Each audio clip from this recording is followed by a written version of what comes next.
I had been searching for a vintage camera to add to my collection, and Craigslist just seemed like the perfect place to find one.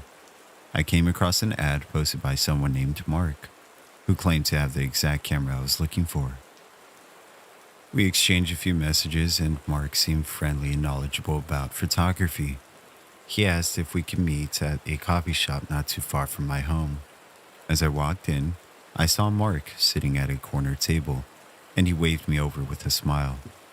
Sure enough, he had the camera that I wanted, and it looked like it was in pristine condition.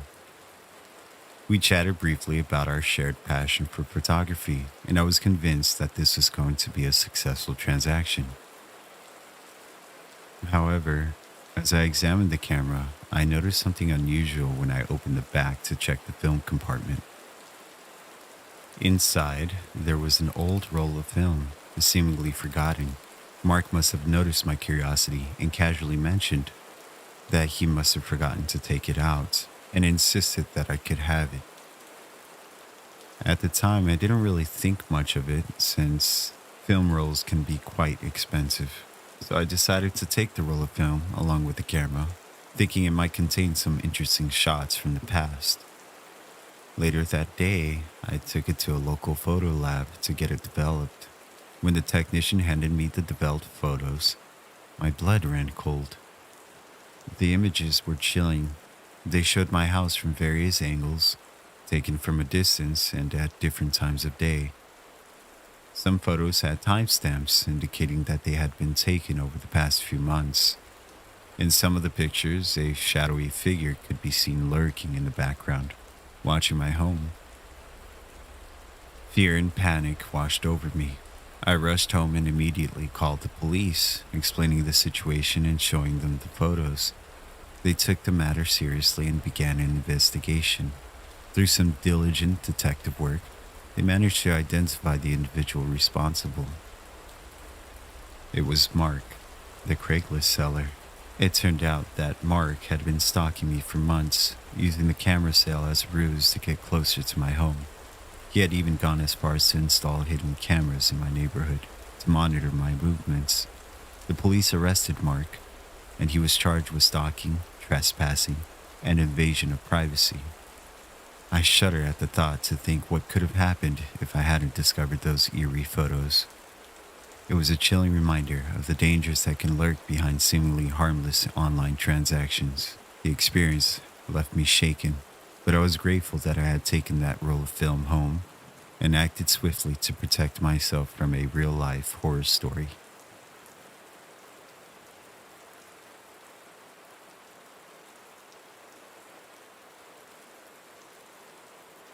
A few years ago, I was on the hunt for a new apartment.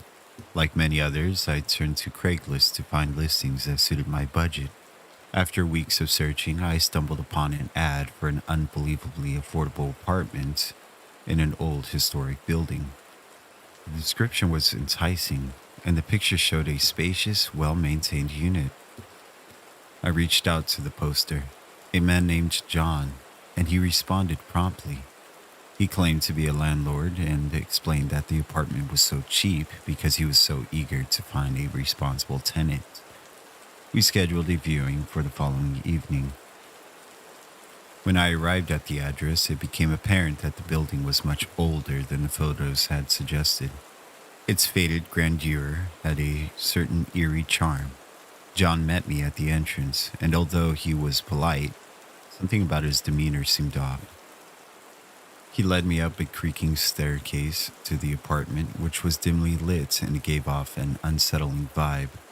I tried to ignore my instincts and focus on the apartment itself, but that proved difficult.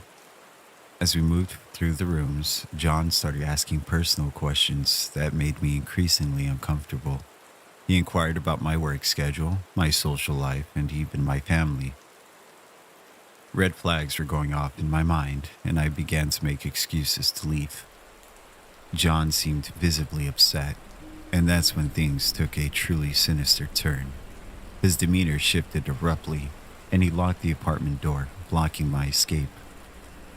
Panic coursed through me as he revealed a hidden room behind a bookshelf filled with restraints and disturbing paraphernalia. I knew I had to act fast. Summoning all my courage, I lunged at him, knocking him aside and sprinting for the door. I could hear his anger and heavy footsteps behind me, but my adrenaline fueled my escape. I reached the safety of the street and called the police. They arrived at the building and apprehended John, discovering a horrifying truth. He had a history of luring unsuspecting victims through Craigslist, using the promise of cheap apartments as bait to trap them. To this day, I wonder what would have happened had I stayed just a moment later, or had he trapped me inside his home.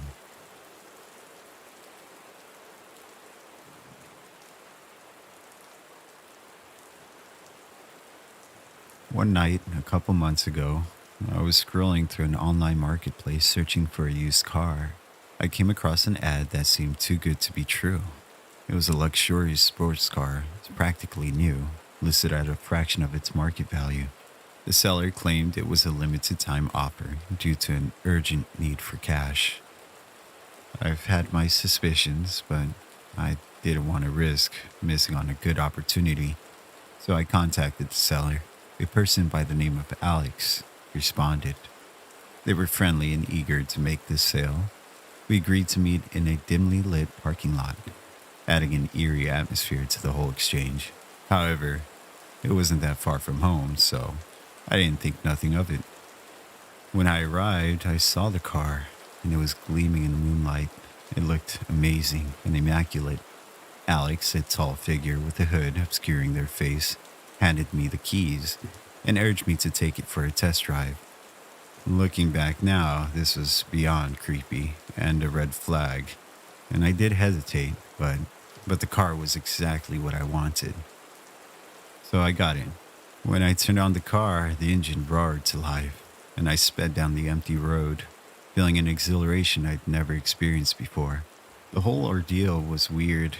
Alex just stood there and allowed me to get into the car.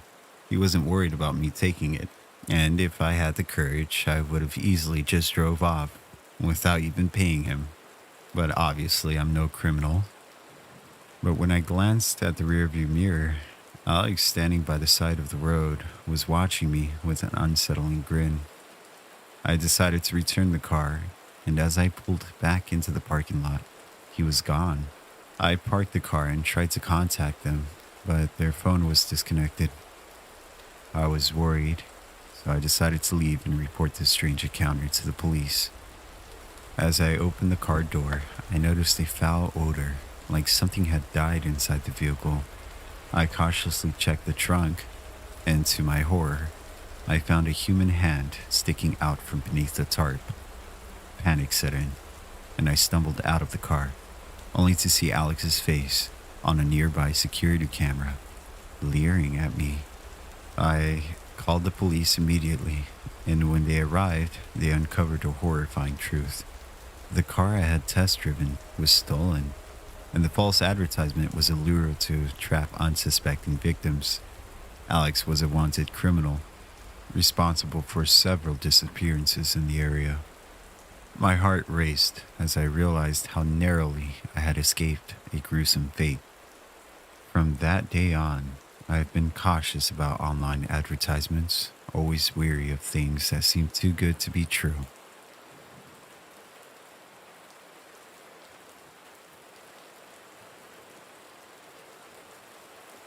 I stumbled upon an intriguing ad on Craigslist one evening. It was titled The Perfect Antique Mirror, a window to the past. As an antique enthusiast, I couldn't resist clicking on it.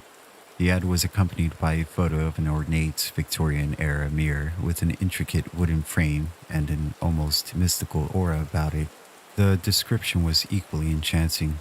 The seller, who went by the mysterious pseudonym Evelyn, claimed that the mirror was more than just a beautiful piece of decor. It had a hauntingly captivating secret. According to the ad, gazing into the mirror allowed you to glimpse scenes from the past as if you were a silent observer of history itself. Intrigued and skeptical in equal measure, I reached out to Evelyn to inquire about the mirror's authenticity. She responded promptly, claiming that the mirror had belonged to her great-grandmother a woman known for her psychic abilities. Legend had it that the mirror had been used in seances and rituals, unlocking glimpses of forgotten moments and spirits from the past. Despite my reservations, I arranged to meet Evelyn in a dimly lit coffee shop. She was a strange woman with an air of mystique about her. Her story was persuasive, and I couldn't resist the temptation any longer.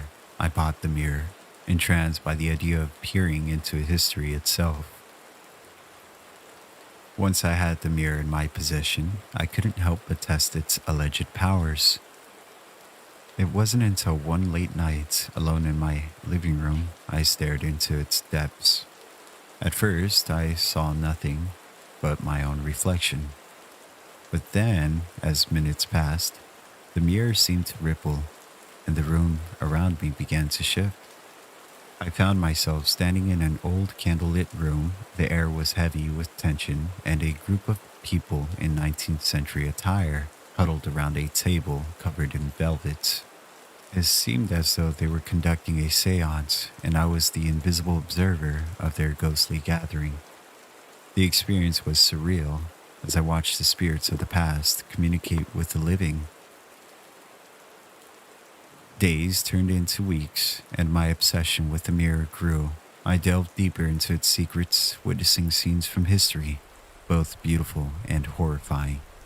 I saw lovers' reunions, battlefield horrors, and moments of profound human connection. It was as if I had access to a portal through time. But with each glimpse into the past, I felt a piece of myself slipping away. My world became increasingly disconnected from reality. I neglected my job, my friends, and my own well-being. The mirror was a captivating but perilous addiction, and I couldn't tear myself away from it. One evening, I stared into the mirror once again, and I saw something that chilled me to my core. It was my own reflection, but this time it was different. Hollow eyes and a twisted smile. I realized with horror that the mirror had taken more from me than I had ever could have imagined. Till this day, I'm convinced that it had stolen my soul, leaving behind an empty husk of a person. The dark twist of this Craigslist ad was revealed in that haunting moment, as I became trapped within the mirror, forever bound to its sinister enchantment. My warning to anyone who stumbles upon such an ad: be careful with what you wish for some treasures come with a price too high to pay.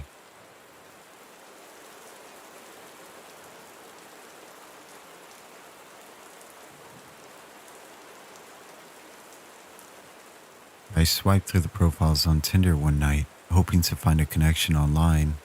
Loneliness had become my constant companion since the pandemic, and I craved for a human interaction. That's when I stumbled upon a profile that caught my eye. Emily, with a captivating smile and sparkling blue eyes. We started chatting, and our conversations quickly moved from Tinder to texting and then to phone calls. Emily seemed perfect, smart, funny, and charming. She claimed to have been a nurse working in a nearby hospital, which made her busy schedule understandable. I looked forward to our daily calls. Her voice was a soothing balm to my isolated existence. One evening, Emily suggested we meet in person. She said she knew a cozy little coffee shop just a few miles away. My excitement was uncontrollable, as finally meeting someone such as Emily was everything that I was hoping for. It was an exciting time. On the day that we agreed to meet, I arrived at the coffee shop with butterflies in my stomach. I waited for what felt like hours, but Emily never showed up. My calls and texts went unanswered. Desperation took hold as I realized I had been ghosted. After feeling defeated, I returned home and decided to dig deeper. I searched for Emily's profile on Tinder, but it was gone. It was almost as if she vanished out of thin air, or never existed. I decided to move on, and days turned into weeks, and then I received a chilling message. It was a photo of Emily, or at least someone who looked like her. The text read, "We have Emily. If you want her to live, you'll do as we say." I began to panic, and I immediately went to the police with the information that was received. I gave them all that I have, and they told me that they would look into it. But it's been weeks now, and I'm starting to feel hopeless. Out of complete fear and not knowing what they're capable of, I followed their instructions, transferring money and providing personal information, all while they continued to taunt me with images of Emily's apparent distress. It was a nightmare that seemed endless, as I realized I'd fallen victim to a sinister scheme. Emily had been a fake, a facade designed to lure me in. I was now caught in a web of identity theft and extortion. The people behind this were ruthless, and my world spiraled into darkness. Realizing the dangers of meeting strangers online in the most horrifying way possible.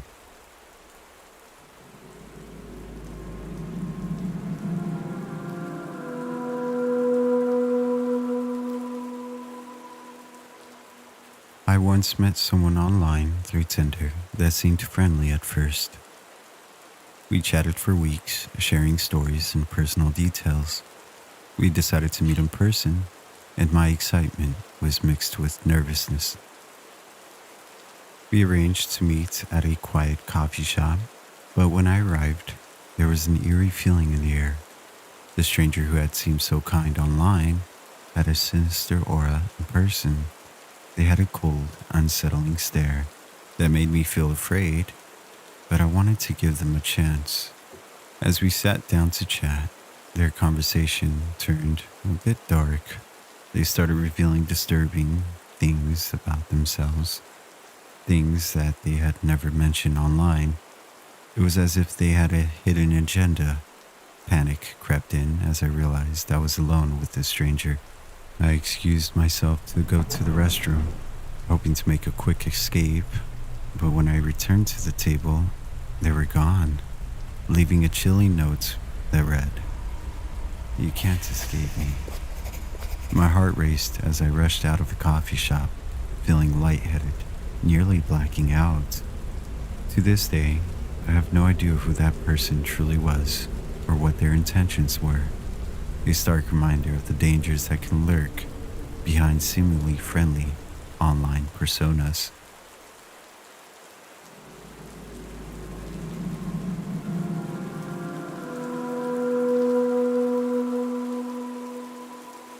I swiped right on Tinder one lonely Friday night, hoping to find someone special. The app buzzed with excitement as I matched with a stunning profile picture that seemed too good to be true. We decided to meet at a small but quaint coffee shop the next evening. As I entered the cafe, the smell of roasted coffee beans filled the air, and I spotted her sitting in the corner, bathed in shadows. Her eyes gleamed with an eerie intensity as she greeted me, but I shrugged it off as nerves. We talked about our interests and lives, and her stories were captivating, but something about them felt off. She spoke of past relationships that had ended mysteriously, leaving me a bit spooked, but curious. I didn't want to pry since we're still getting to know each other. Despite this unease, I couldn't deny that I still had a liking to her. As the night wore on, she suggested we take a moonlit walk in a nearby park. Reluctantly, I agreed. Under the pale moonlight, we walked along a winding path surrounded by dense woods. My heart raced a bit, and I began to sense that something was terribly wrong. She seemed to know too much about me, even things that I hadn't mentioned. Then, out of nowhere, she stopped and turned toward me. Her face twisted into a sinister grin, telling me that she knows what I desire, in a whispering tone. My pulse quickened as I tried to back away, but the grip that she had on my arm was terrifyingly strong. At this moment, in the darkness, her true form was revealed. her skin pale as death, her eyes glowing with a soulless light. She was no ordinary woman. She was a creature of the night, a Tinder match turned nightmare. I froze in fear of not believing what my eyes were seeing, leaving me paralyzed for whatever the creature wanted to do with me. I thought I was good as dead, but then a group of friends can be heard approaching down the path that we walked. This sent the creature off into the woods, as if she, or it, did not want to be seen by others. After that night, I realized the dangers of meeting others online, and although some nights I feel alone, being alone is much better than being food.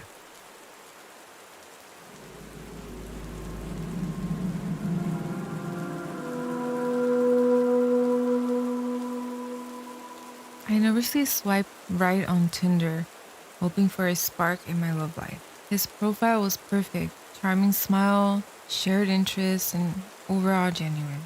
We chatted for weeks and everything felt right. We decided to meet in person at a cozy cafe. As I walked into the cafe, my heart raced with excitement. I spotted him sitting alone at a corner table. He looked nothing like his pictures. My unease grew, but I approached him cautiously. Trying to hide my disappointment, I introduced myself. He smiled, revealing a set of crooked teeth. He introduced himself as John. We began talking, and it didn't take long for me to realize something was horribly wrong. His eyes were piercing and predatory. I began to panic as I realized his intentions were not friendly. Desperate to escape, I excused myself to the restroom. I fumbled for my phone and called my friend Abby to pick me up. I told her where I was and begged her to hurry. When I returned to the table, John was still there, smiling maliciously. I tried to engage in polite conversation while anxiously watching the entrance for Abby's arrival. Minutes felt like hours. Finally, Abby's car pulled up outside the cafe. I made my excuses to leave, but John lunged at me and pulled me by my wrist. I freaked out as I struggled to break free. The people in the cafe were oblivious to what was happening. Abby stormed into the cafe, and at last, John let go of my wrist. Once we were safe in Abby's car, away from John, we reported what happened to the police, but they couldn't find him based on the information I had. I deleted my Tinder profile that night, scared by the terrifying encounter with the man named John.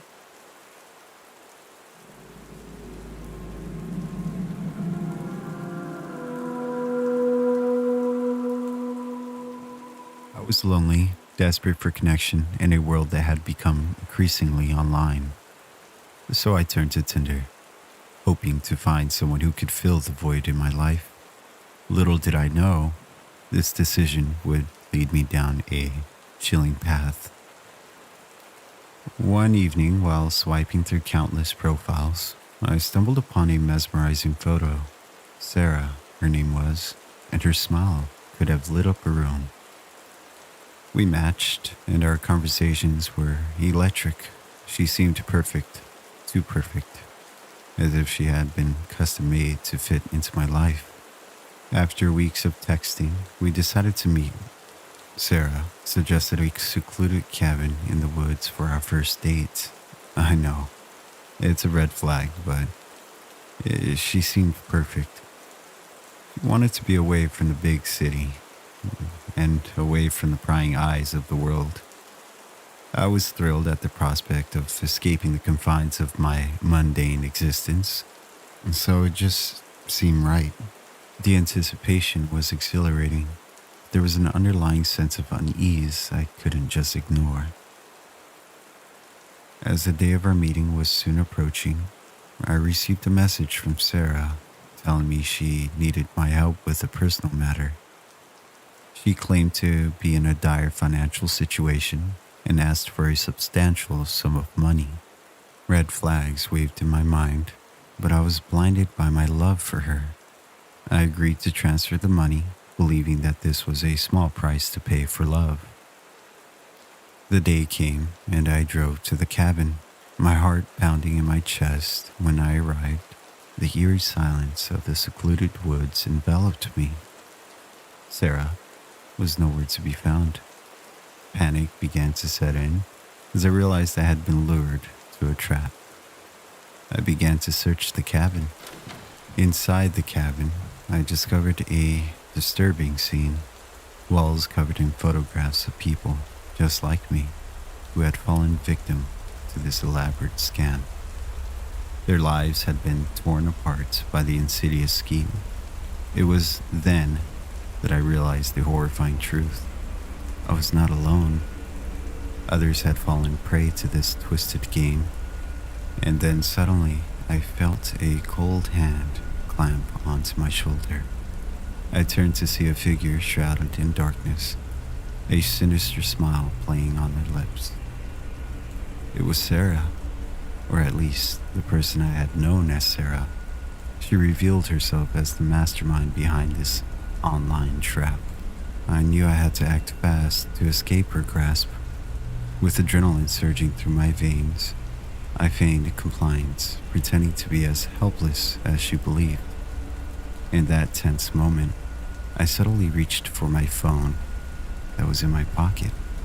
I continued to engage her in conversation, hoping she wouldn't notice my attempts to contact my friend, who had been aware of my plans to meet Sarah and knows that any text from me that seems scrambled or bizarre is enough to call the police. Seizing this moment of distraction, I lunged towards the cabin's door and bolted outside. Sarah, caught off guard, stumbled in her attempt to grab me. My heart raced as I sprinted through the dark woods, guided by the faint moonlight and the faint hope that the police would arrive in time. I could hear Sarah's enraged cries behind me, but I dared not look back. My phone buzzed with a message from my friend, confirming that the police were on their way. I continued to run, praying that I would reach safety before Sarah or her accomplices caught up to me. Moments later, the distant wail of sirens pierced the night, growing louder as the police closed in on my location. I emerged from the woods, gasping for air, and stumbled toward the approaching patrol cars. Seeing the flashing lights and uniformed officers gave me a sense of relief. The police apprehended Sarah, who was later revealed to be part of a larger criminal network specializing in online scams. Thanks to the quick response of law enforcement and the support of my friend, I had managed to escape the clutches of danger. My terrifying encounter with Sarah had left me shaken, but I had learned a valuable lesson about the importance of caution and skepticism when forming online connections. It was a narrow escape from the jaws of a predator.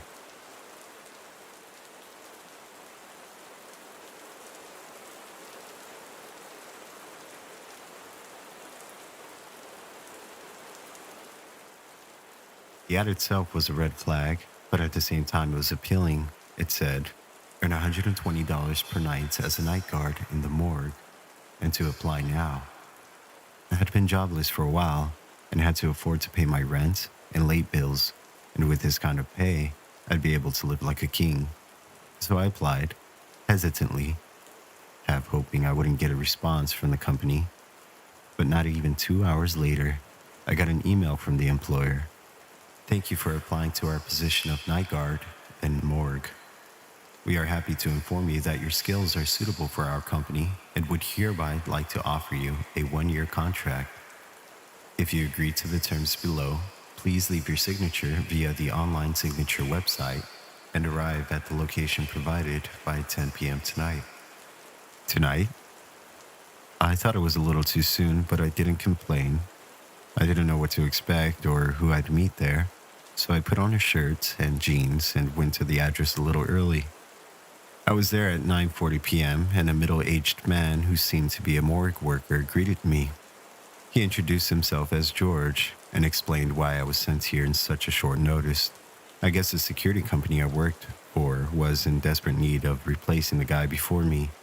It wasn't long before George began showing me around the morgue and mentioning how easy the job is. I asked what specific duties I should focus on. He leaned in with a bit of a serious tone and said, "Oh, that? No big deal. Just make sure no one breaks in or out." We stared at each other for a bit of an awkward moment, but then he chuckled and said, "I'm just kidding. Well, listen, my shift is over, so I'll be going now. Just sit tight in the office and relax until 6 a.m. That's when the next guy starts." And just like that, he left. I sat down by the desk in the office. I thought this probably isn't going to be so bad. There was a paper in front of me, and after observing it, I realized it was a list of rules addressed to me. It said, "To the new guard, welcome to the company. Below is a list of rules for your job. Rule 1. The first thing you should do is conduct a full sweep of the area to make sure nothing is out of the ordinary, including the crypt. Important note, if any of the body chambers are pulled out in the crypt, push them back in. They should remain pushed in at all times. Rule 2. After the sweep, you may remain in the office until the end of your shift." There were more rules listed below, but I decided to first check the place out. It was fairly small, with one big room that had medical supplies in it, the crypt, and the bathroom. I first decided to get the worst out of the way, the crypt. I left the office and opened the sturdy crypt door, immediately getting hit by a wave of cold air. Inside were two bodies in the carts in the middle of the room, and cold chambers on the walls. All of them were closed, so I hastily left the room. On my way back to the office, I saw a man in a lab coat standing in the medical room. He was fiddling with some of the tools next to a body bag. I yelled for his attention, asking if he works here, but he ignored me and simply continued doing whatever the hell it was that he was doing. George did mention that sometimes the morticians stay late, and seeing as the person was dressed as one, I waved my hand in dismissal and returned to the office. I was about to continue reading the rules when there was a sudden creaking sound reverberating throughout the building. It was faint, but it sounded like the pipes. It intermittently lasted for a few seconds and paused just as long. I ignored it and slacked some more, checking out my phone. But the longer the creaking lasted, the more I got unnerved, because they began to sound a lot less like pipes and more like moans. I got out to ask the man I saw earlier about the sound, but the place was empty. I couldn't tell where exactly the sound was coming from, but it sounded like the crypt. So I went there. As soon as I opened the door, the whole building went silent. I held my breath as I observed the room, and then I realized one of the body drawers was pulled out slightly. I pushed it back in and bolted back to the office. The creaking was completely gone by then. I continued reading. Rule 3. You may sleep in the office, but it is inadvisable. Just then, the loudest sound just about made me jump out of my skin. "Please, someone, let me out." The voice cried from somewhere, and the pipes carried his voice. I stood up, heart racing. "Let me out. I can't breathe." The voice repeated, now followed with a series of loud bangs. I opened the office door and screams were apparently coming from the crypt. I shuddered, but decided to open the door. "I'm not dead. It's a mistake. This is a mistake. Please." The voice got louder as soon as I opened the sturdy door. I frantically looked around while the man continued screaming bloody murder and banging. I approached the source of the sound and leaned in to listen and make sure that it was the right chamber. "I'm not dead. Let me out. Please." The voice and the banging suddenly stopped. When I abruptly pulled out the drawer, I was met with a cold, dead body of a middle-aged man. I stood there, staring at the corpse, my mind unable to comprehend what had just happened. I heard it very clearly, felt the banging as I held the drawer handle, and then it was as if someone just shut it off abruptly. Was my mind playing tricks on me? I pushed the drawer back in and bolted out of there. Shutting the office door and thinking that applying here may have been a bad idea, I felt like I was on needles, but I convinced myself after a while that it was all in my head. I continued reading the rules. Rule number 4: you may play music to kill the silence, so long as it doesn't drown out any outside noises. Rule number 5: if you hear incoherent sounds coming from the crypt, you can ignore them. Rule number 6: if those sounds turn into panicked screams, do the following. 1. If the screams are female, ignore them until they stop. Do not enter the crypt during this time under any circumstances. 2. If the screams are male, locate the source of the screams and pull out the body drawer. This should stop the screaming. The page just ended there. I placed the paper down and leaned back into the chair. It was 1 a.m. I started feeling sleepy, and after a while, my eyes began to shut. Just as I started drifting into a dream, I felt a firm grip from behind my shoulder. I instantly shot up, knocking the chair down in the process, but no one was there. I no longer felt sleepy. Everything was quiet for a while, and I went to the bathroom once more. When I returned, it was 4 a.m., and I was pretty much ready to end the shift here. I started thinking how it wasn't so bad for $120 until I flipped the paper with the rules and realized there was something else written on the back. Rule number 7: all the staff will be out of the building by 10 p.m. So if you see a man in a lab coat during your shift, do not, under any circumstances, try to talk to him. I read the rule 5 times over, but the text remained the same. There was a gentle knock at the office door. I looked up, and through the glass, I saw the man in the lab coat grinning at me. It's 4:30 in the morning now, and he keeps.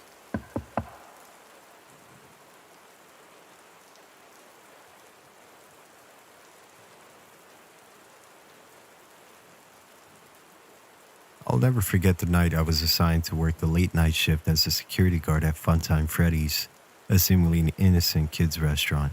The place had a peculiar vibe at night, like the animatronics were watching my every move. As I settled into my office, the security monitors displayed the empty dining area. It was eerily quiet, save for the faint hum of the animatronics machinery. But I couldn't shake the feeling that their lifeless eyes followed me as I watched the screens. Around midnight, a faint, distorted melody filled the air. It was the music box inside Funtime Freddy, an animatronic bear who was known for its quirky behavior. I glanced at the monitor and saw it swaying, its metallic limbs jerking in sync with the tune. I decided to investigate and cautiously stepped into the room. The flickering fluorescent lights created strange shadows, and my heart raced a bit as I reached the stage. The animatronics stood still, their glossy eyes locked onto me. I could have sworn they were just a fraction closer than before. The music box grew louder, its tune more discordant, and Funtime Freddy began to twitch violently. In a fit of panic, I backed away, stumbling over a discarded balloon. That's when I heard a child's laughter echoing through the empty restaurant. I was alone, or so I thought. Dread sank in as I sprinted back to the office, locking the door behind me. The laughter continued, growing increasingly unsettling. On the monitors, the animatronics were now missing from the stage. They were out there, somewhere in the restaurant. I watched as Funtime Freddy's distorted face appeared on one of the monitors just right outside my office. It was as if he knew I was watching. The laughter persisted, becoming more childlike and haunting. I heard whispers and the static of the intercom. Faint, indecipherable voices. Terrified, I called the police, explaining the bizarre situation. As I waited for help to arrive, the laughter and whispers intensified, making it impossible to think. It was as though the restaurant had a life of its own. When the police finally arrived, they searched every inch of the restaurant, but found no one. The animatronics were back on the stage, seemingly innocent. No signs of forced entry or intruders. I couldn't explain the eerie events I'd witnessed. but I knew I couldn't stay at Funtime Freddy's any longer. I resigned from my security job, but I couldn't shake the memory of that night. To this day, I'm haunted by the feeling that there's more to those animatronics and that restaurant than meets the eye. If you find yourself at Funtime Freddy's, pay attention to the animatronics, see if the eyes follow you, and let me know.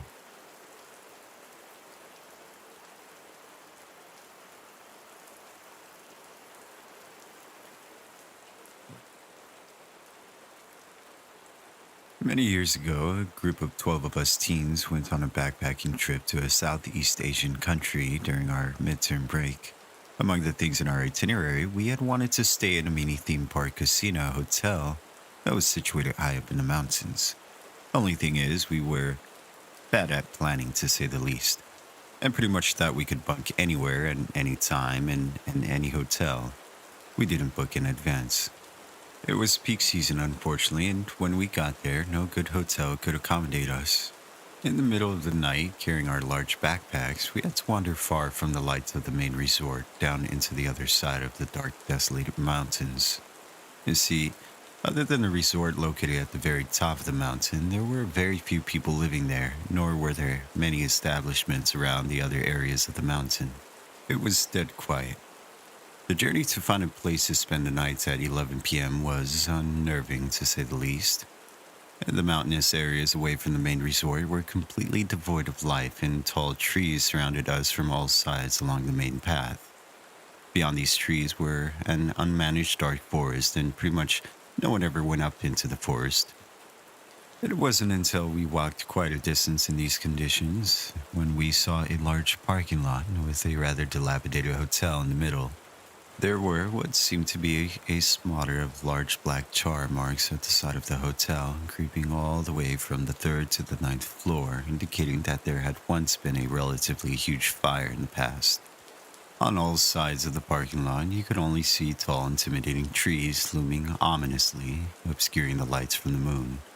The only light from that area came from the rundown hotel building, without any street lamps to illuminate the parking lot. Clearly, this area in general had been neglected for quite some time. The parking lot was desolate. In fact, there was only one dusty car parked near the hotel building. To be honest, some of us in the group were very apprehensive about staying here, but between walking aimlessly in the eerily silent woods, staying out in the cold of the night mountain air, and staying in at the very least, hotel-type establishments, the choice was very clear. Either way, we would only be staying for 3 nights. What could possibly go wrong? The interior of the hotel was a lot less menacing than the outside, though evidently aged and slightly musty. The professional smiles of the receptionist at the front desk assured us that this was a functioning lodging space. We asked for rooms with the cleanest living conditions, and they booked us at the highest open floor, which was the 12th floor. For whatever reason, they told us that 2 of us had to be located in a room relatively far from the rest, as they had patrons on the floor and there were insufficient consecutive rooms for us. This struck us as odd because the hotel seemed extremely quiet, and at times we wondered if we were the only guest. Nevertheless, we agreed. Me and a large burly friend decided that we would take the corner room for 2. As we didn't care too much for the games through the nights and constantly interrupted sleep. The corner room seemed peaceful enough, and well, someone had to make the sacrifice after all. This roommate was the person in the group of 12 that I had known the least. He was a religious foreign student, older, and his habits were all very new to us. There was much we didn't know about what he did, at least before the time he knew us. That and his imposing stature, exotic and unfamiliar appearance, at least for a teen at the time, made it slightly more intimidating to be trapped alone in a dark room with. However, from my interactions with him, he seemed rather mild-mannered and quiet, so I wasn't opposed to sharing a room alone with him. "Is this hotel haunted?" one of my friends half-jokingly asked the receptionist. They paused for a moment, looked at each other, and gave an ambiguous, polite smile to him as if he had just told an inappropriate joke. The elevators were small and could only fit about 9 people crammed side by side. Me and my roommates and this other guy took the second lift. Strangely, the lift stopped at the 6th floor on the way up, and what we saw when the doors slowly parted open spooked us. The entire floor was pitch dark, and walls were charred and everything was burnt black. It was clear that after the fire had devastated the level, no attempt to repair the damages had been put into place, and the entire affected floors were condemned altogether. We peeked outside the elevator, and there was not a soul in sight. Who had pressed the floor button, I thought to myself. But we figured it must have been a glitch in the elevator system. It was a really old hotel, after all. We talked about this with the other group of 9 who had just gone up. They mentioned that their lift, on the other hand, had mysteriously bypassed the 12th floor and stopped at an unnumbered floor just above, presumably what was once the 13th floor. Once the lift door opened, what they saw sent shivers down their spines. It seemed like the floor above them held some kind of singular units right at the end of the corridor, perhaps what might have been an old residential suite. The door right in front of them was completely sealed up from top to bottom, with thick metal chains bordered with wooden planks and stuck with spirit-warding amulets and Chinese talismans. The entire floor was dark, and the only source of light was coming from a creepy red candle that was lit in front of the door. Clearly, the management of the hotel was greatly disturbed by whatever was in there, and had gone to great lengths to keep it from being unleashed into the residents of the hotel. They said they had frantically mashed the buttons to close the doors and got down to the 12th floor. To be honest, contrary to all that we had seen thus far, the 12th floor wasn't too shabby. The hallways were decently lit and cleaned, though there was a musty old carpet smell that filled the air. All in all, it seemed livable, like the nightmarish scene we had encountered on the 6th floor. Me and my roommate made our way to our unit, ironically numbered 1212 at the end of the hallway next to the stairwell. Upon entering, a gust of unusually cold air engulfed us. The room was clearly worn out, with dark stains on the walls, heavy scratches on wooden furnitures, and, of course, the creaking beds. The toilet, well, it was much worse. The mirror was slightly cracked in some areas, the faucet had heavy indented scratches, and we could have swore we saw traces of long hair with what seemed to be residual dried blood stains at the dry corners of the tub. There was a dreadful heavy feeling in the room, but neither of us knew why we felt like that. We had an early rest that night, and although the bathroom light switched off mysteriously and the toilet flushed on its own in the middle of the night, we chalked it up to a faulty switch and continued sleeping. Nothing much happened that night. On the second night, I had problems sleeping, having drunk way too many energy drinks at the theme park that day and stayed all the way up until 3 in the morning. Lying in my bed on my cell phone, if I recall correctly, it was 3:16 in the morning, and that's when things started to get weird. The TV suddenly switched on by itself with nothing but static on the screen, and then it turned itself off. The bathroom door slammed incessantly, and the faucet sounded like someone repeatedly turning it on and off every few seconds. Somewhere from behind the walls beside my bed, you can hear the muffled whispers of a lady continuously uttering. But that could have been a guess from the room beside me. Despite all this, my roommate somehow managed to stay fast asleep, leaving me to face the horrors by myself. Suddenly, everything stopped and the room was eerily silent again. I turned to look at my roommate, hoping for him to have been awoken by the ruckus, so I had some company. But no reaction. He was facing the ceiling, blissfully unaware of what was happening. That's when 10 seconds of foreboding silence passed, and then suddenly he sat up and turned towards me, with his eyes still closed, and said in a deep, unnatural, raspy voice. I stared back at him in shock, half expecting him to jolt up. It seemed like he was still fast asleep. Was he sleep-talking? I kept wondering to myself. I couldn't sleep that night. So, the next day I complained to the receptionist that the next-door female neighbor was causing quite a ruckus that night and disturbing our sleep. The receptionist shot me a puzzled look and told me the neighboring unit had been vacant for the past month. Last night was the worst. I didn't have much problem sleeping that night as I was completely exhausted and dozed off at about 10 p.m. It was when it was around 3 a.m. again, I suddenly woke up to the screeching sound of moving furniture in the unit above and violent, frantic footsteps. I rubbed my eyes sleepily and wondered what all the ruckus was about. It was then that I saw 7 black figures in the room. 6 of them were standing around my roommate's bed, staring at him, 2 on each side of the bed, and 1 stood at the entrance of the toilet. This figure seemed to have its neck craned downwards, looking for something on the ground. At that point of time, I thought that my roommate must have invited our other friends in or something while I slept. So in my groggy state, I didn't pay much heed to the black figures. After all their attention seemed to be focused on my roommate. Everything was eerily still. All of a sudden, he started moving strangely. The bed sheets rustled wildly, and I realized he was actually slithering off the bed, upside down, arms pulling his sleeping body along, one at a time. Upon reaching the floor, he plopped down, motionless, facing the ceiling. Freaking out, I flinched.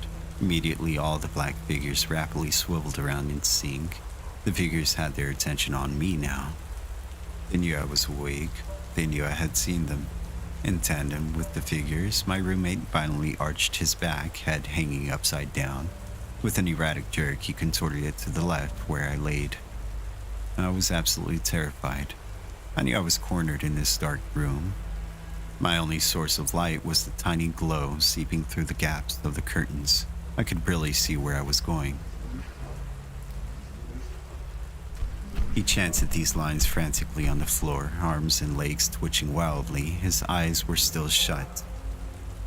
At that moment, I turned my back, frantically searching for my cell phone hidden between some of the pillows for some light.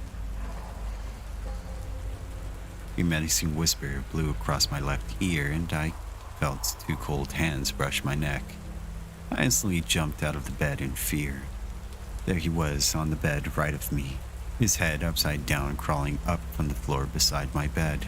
His hands were poised to strangle me, fingers outstretched and tensed in a peculiar and human manner. Lips quivered into a creepy grin.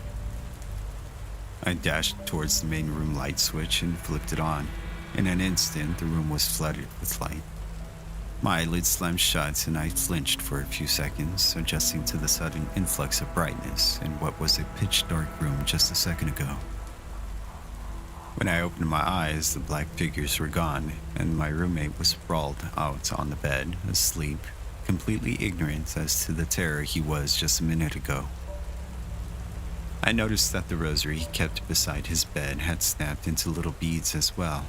I took a chair, sat down, and watched him the entire night with the lights on, fearing he would start attempting to strangle me again if I fell asleep. Trying hard to stay awake, I whipped out my phone and began looking up the history of the hotel. Woman found beheaded in gruesome hotel murder. August 16, 1998. A 30-year-old lady violently beheaded by her husband with a chopper found missing from the hotel kitchen. Her body was found floating in a pool of blood in the bathtub with her head placed next to the faucet on the top of the tub, eyes still wide open in terror facing a door. I took a look at the pictures. One of them was a picture of the room taken from the outside. Never had I imagined that seeing 4 numbers would give me such a feeling of dread. The room was 1212, and it was our room. I glanced at the toilet door nervously and instantly felt a cascade of goosebumps rush down my spine. It was as if her gaze never left the door. Apparently, the arrested husband swears he had been sleeping that night and woke up suddenly to find his wife murdered, with his hands covered in blood holding the chopper. No one believed him. Police ruled it as a homicide. Till this day, my roommate has no idea at all about what happened that night. I told him he was sleepwalking and that I was playing games on my phone the entire night after waking up and not being able to sleep. My friends all know what really happened, but we agreed that keeping it from him was the best thing to do. We found out from the janitor before leaving that the room at the unnamed floor was once the site of a traditional folk ritual that the hotel owners had organized in 1997. It was to ask for spirit help in boosting the failing hotel's business. Apparently, the ritual went tremendously wrong, and all six of the mediums invited lost their minds and started decapitating each other with kitchen knives, smearing the entire room with blood. That year, a massive fire devastated most of the hotel as well. The unfortunate incidents finally stopped when they brought in a renowned temple priest to seal the room. Room 1212 was right underneath the sealed room. Readers of No Sleep, always check the history of the hotel you're staying in. If you don't, you might never get to leave or check out.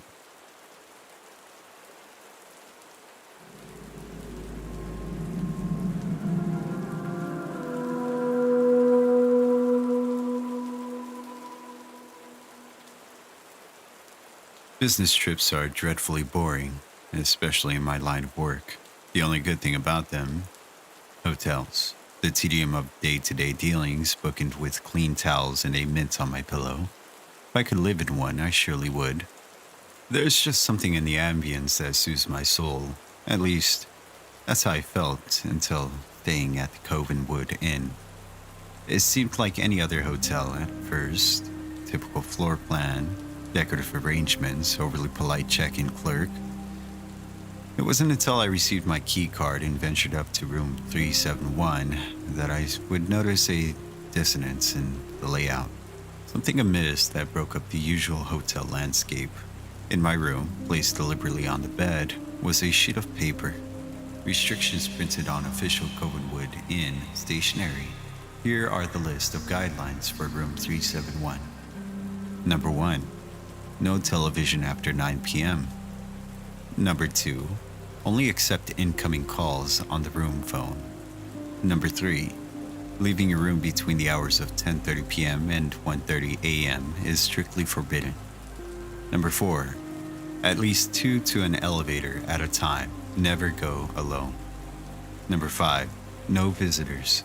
If there's a knock at the door, ignore it. Number 6, the minibar is for emergencies only. And number 7, the view is a lie. Don't trust it. Enjoy your stay. This was odd. I had never seen anything like it, not once, in any of the hotels I stayed in the past. Perplexed, I called the front desk for answers. All rules are to be followed during your stay. The clerk stated this plainly, as if he had uttered it 1,000 times before. I don't understand. What kind of emergency would warrant the use of a minibar? And why can't I watch TV past 9? What does this view is a lie even mean? I was offered the same reply, spoken with the same tone as before, not unlike a recording. All rules are to be followed during your stay. And that was it. No answers, no explanations. Assuming it was some sort of strange hotel humor I was unfamiliar with, I threw the list on the bedside table and forgot all about it. Until later that night. As I laid in bed, watching the 10 o'clock news, something completely out of the ordinary happened. The reporter began scratching at her face. A little at first, but then a lot. Her motions became aggressive and skin began peeling. Blood dripped from the wounds as she continued to relay her report without missing a beat. No one seemed to notice or react to her appearance. Eventually, she froze in place and stared at the camera. Then, a close-up of her face, grotesque and mangled. Her bloodied lips spread apart and offered an ominous sentiment. Don't break the rules, Dad. I jumped out of bed, left my room, and ran downstairs. My voice echoed through the lobby as I barged over to the front desk. What the hell is going on here? The receptionist didn't so much as blink at my intrusion. What can I help you with, sir? I just watched a news reporter tear apart her own face and tell me personally, to follow your bizarre hotel rules. Is this some kind of a sick joke? He pointed at the wall clock behind him. It's 10:18, sir. In room 371, there's no television past. I grabbed him by the collar. I don't appreciate being toyed with. Continue this jest, and there will be a call made to the authorities. Mark my words. I let go of him and stormed off. his monotone voice trailing off in the distance. All rules are to be followed. I returned to my room, shut the TV off, and laid down to sleep, pissed off but exhausted. Unfortunately for me, my slumber would be short-lived. I woke later that night in a fit of sleep paralysis, pinned in place by my own body. At the foot of the bed was a shadowy figure whose features I couldn't quite make out in the darkness. A warmth overtook the room as it stepped over to my side. My heart began to race.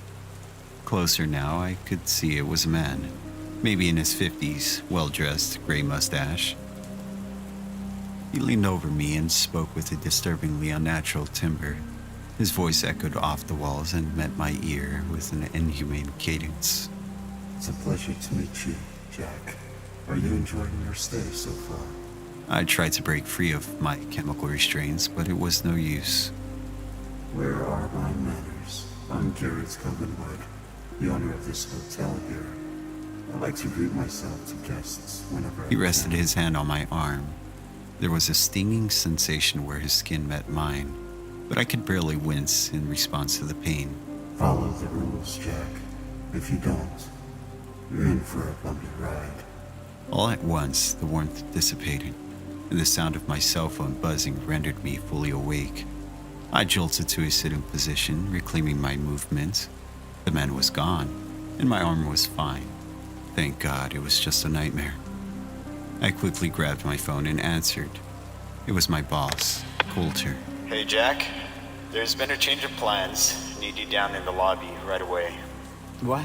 What for? No time to waste. Hurry up. I looked at the time. It was 12:36 a.m. I was forbidden to leave my room according to those damned rules. So I called the front desk. Listen here. I need to come down to the lobby and meet my boss. I don't care what your rules say. There better be no weirdness. You hear me? The sound of tapping away at the keyboard filled my ears. Sir, our records show that your boss, Coulter Brumlock, is fast asleep in his room. Confusion washed over me. In his room? Asleep? How would you even know that? Are you telling me there's no one in the lobby waiting for me? I hung up the phone and dialed Coulter's number. After 2 tones, he picked up. This better be good, Jack. I was sleeping. Coulter, you didn't just call a moment ago and ask me to meet you downstairs, did you? He let out a groggy sigh. Of course not. What are you talking about? Can I go back to bed now? Another wave of confusion struck. Sure. It was probably a wrong number or something. Sorry to wake you. Before hanging up, I asked him one last question. Say, you didn't get a weird list of rules from the hotel, did you? No. Now let me sleep. He hung up and I sat there, contemplating things. Honestly, it felt as though I was hanging on my sanity by a single fragile thread. I had told myself those images on the TV were the hotel's doing, but this couldn't be faked. Coulter and I had known each other for years. I knew his raspy voice anywhere, better than I knew my own. It was definitely him on the other line, but at the same time, it couldn't have been. It was, by all means, a mystery. The next day of work came and went. Before long, Coulter and I met back at the hotel where we dispersed to our separate rooms. What was once the highlights of any given business trip was now tainted by uncertainty. For a good, long while, I sat there in bed, still in my dress attire, pursuing the list of rules on the bedside table. I couldn't make sense of them any more than when I'd arrived, but it had become abundantly apparent that something was going on, something unexplainable. Part of me hoped it was a product of a tired mind overworked and succumbing to the side effects of exhaustions, but lies, even the ones we tell ourselves, only stretch so far. After undressing and climbing beneath the sheets for some much-needed rest, there was a knock at the door, and rule number 5 came to mind. No visitors. If there's a knock at the door, ignore it. It felt silly, but I did as the rule demanded. Better to be safe than sorry, I thought. The knocking, however, was soon followed by a voice. It was Coulter's voice. Jack, are you in there? Your wife called me. Said she couldn't get through to you on your cell. Something happened to Leslie. My heart sank. Leslie was our daughter. I jumped out of bed, ran to the door, and opened it at once. Coulter walked in, visibly troubled. What's going on? What happened to Leslie? Coulter bore a look of deep concern. It's not good news. My heart was pounding. He looked at me, almost teary-eyed. Leslie's dead, Jack. All color vanished from my room. What air I had in me left my lungs in a single, labored breath as a steady stream of tears wet my face. Coulter put his hand on my shoulder. I fell to the bed, broken. The truth is, Jack, you broke rule number 5. Now I have to hurt you. His lips stretched into a wicked grin and his body froze. He was as still as a statue. Coulter, I don't understand. In a flash, his hands lunged and connected with my neck. With a viciously tight grip, he began squeezing the air out of my lungs. I tried to fight back, but his strength was overwhelming. I managed to get in a few jabs to his head, but it didn't seem to have any effect whatsoever. He forced me to the floor and continued to clench my throat, until finally I lost consciousness. In that moment, I truly thought I was a goner. I woke in bed the next morning, alive and well. I quickly reached over for my phone and noticed a text from Charlotte. Just put Leslie on the bus. She misses you terribly, so do I. Please be safe, we love you.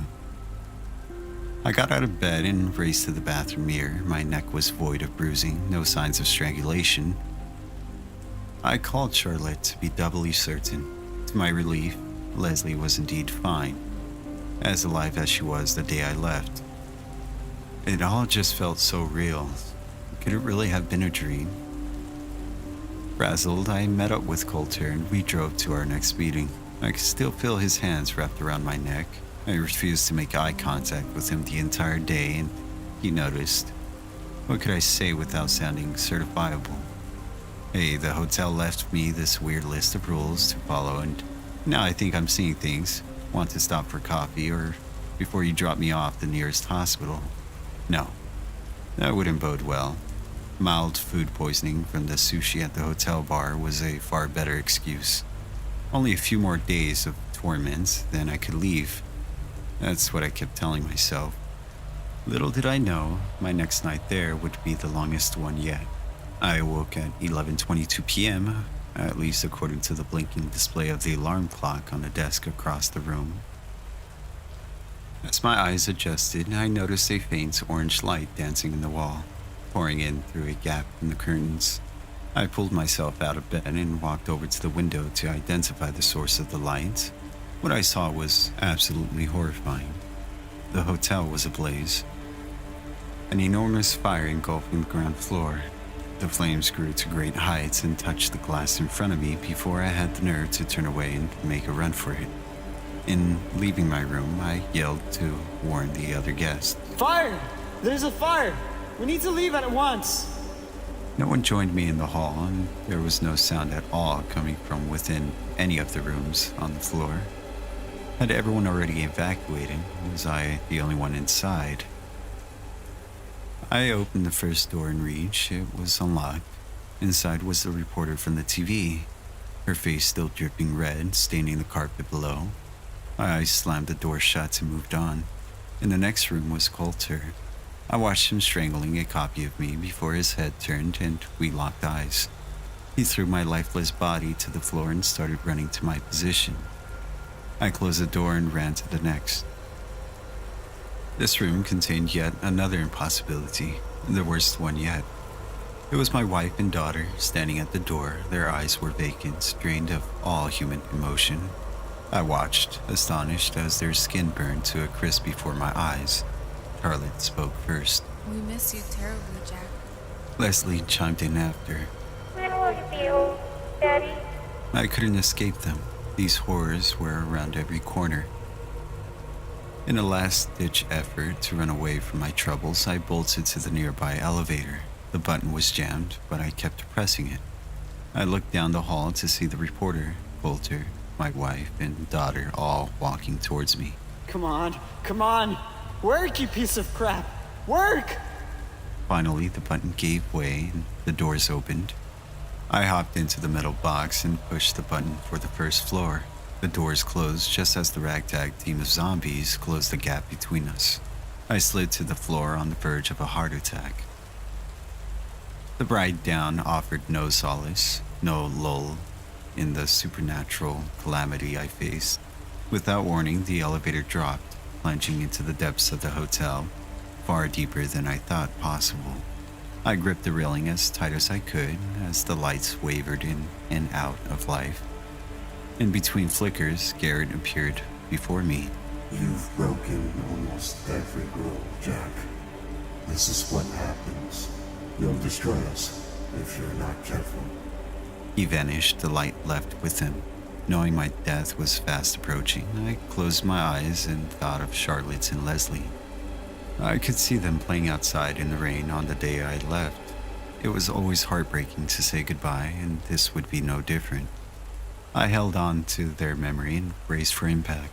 As the elevator neared the end of its descent, Garrett's booming voice entered my mind and broke the trance. Oh, Jack. Wake up. Jarred, my eyes opened and I fell back, landing on the floor. The unique abrasiveness of carpet brushed against my skin. I was no longer in the elevator.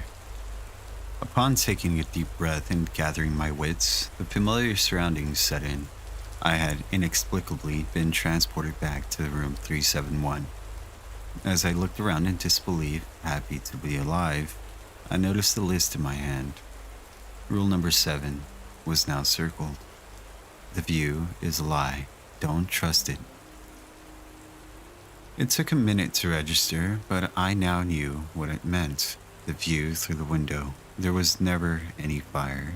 It was just another ploy to get me to leave the room, and I foolishly took the bait. My eyes darted to the alarm clock on the desk. It was 1:47 a.m., meaning it was now safe to leave. I needed to get the hell out of there, and fast. I stood up, marched to the door, and grabbed the knob. It was hot to touch, burning hot. I pulled my hand back instinctively to avoid the harsh heat.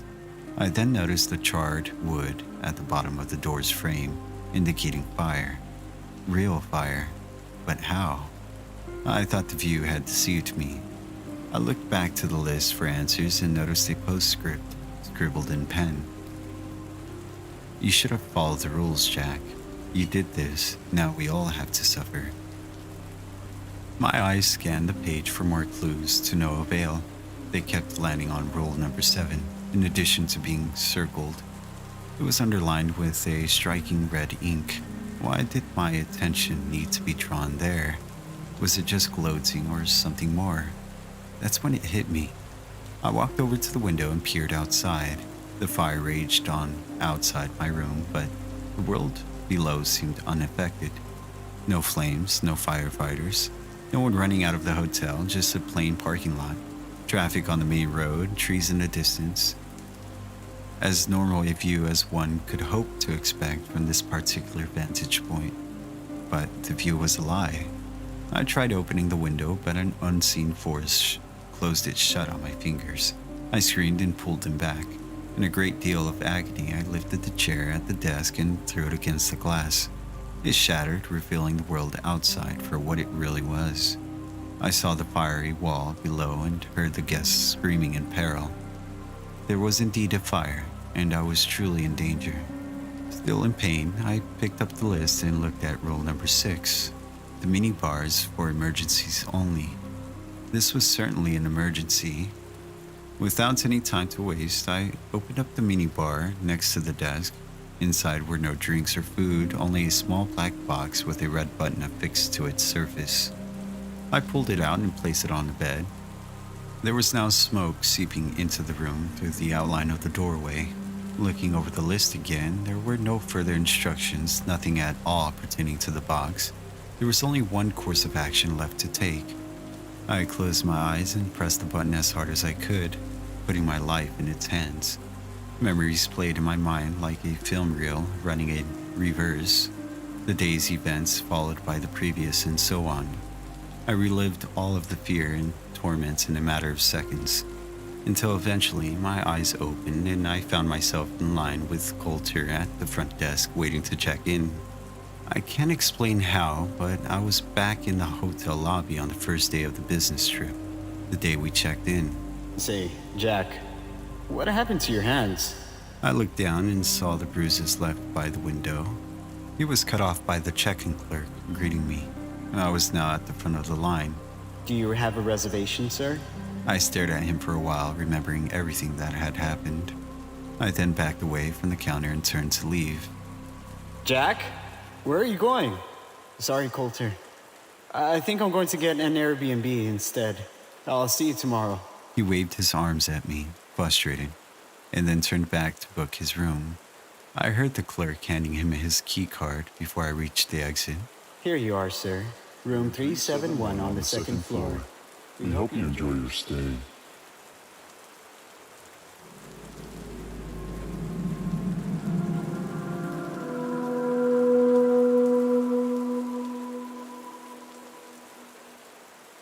I was working the late shift at the old Erie Hotel down the street, a place I had seen better days.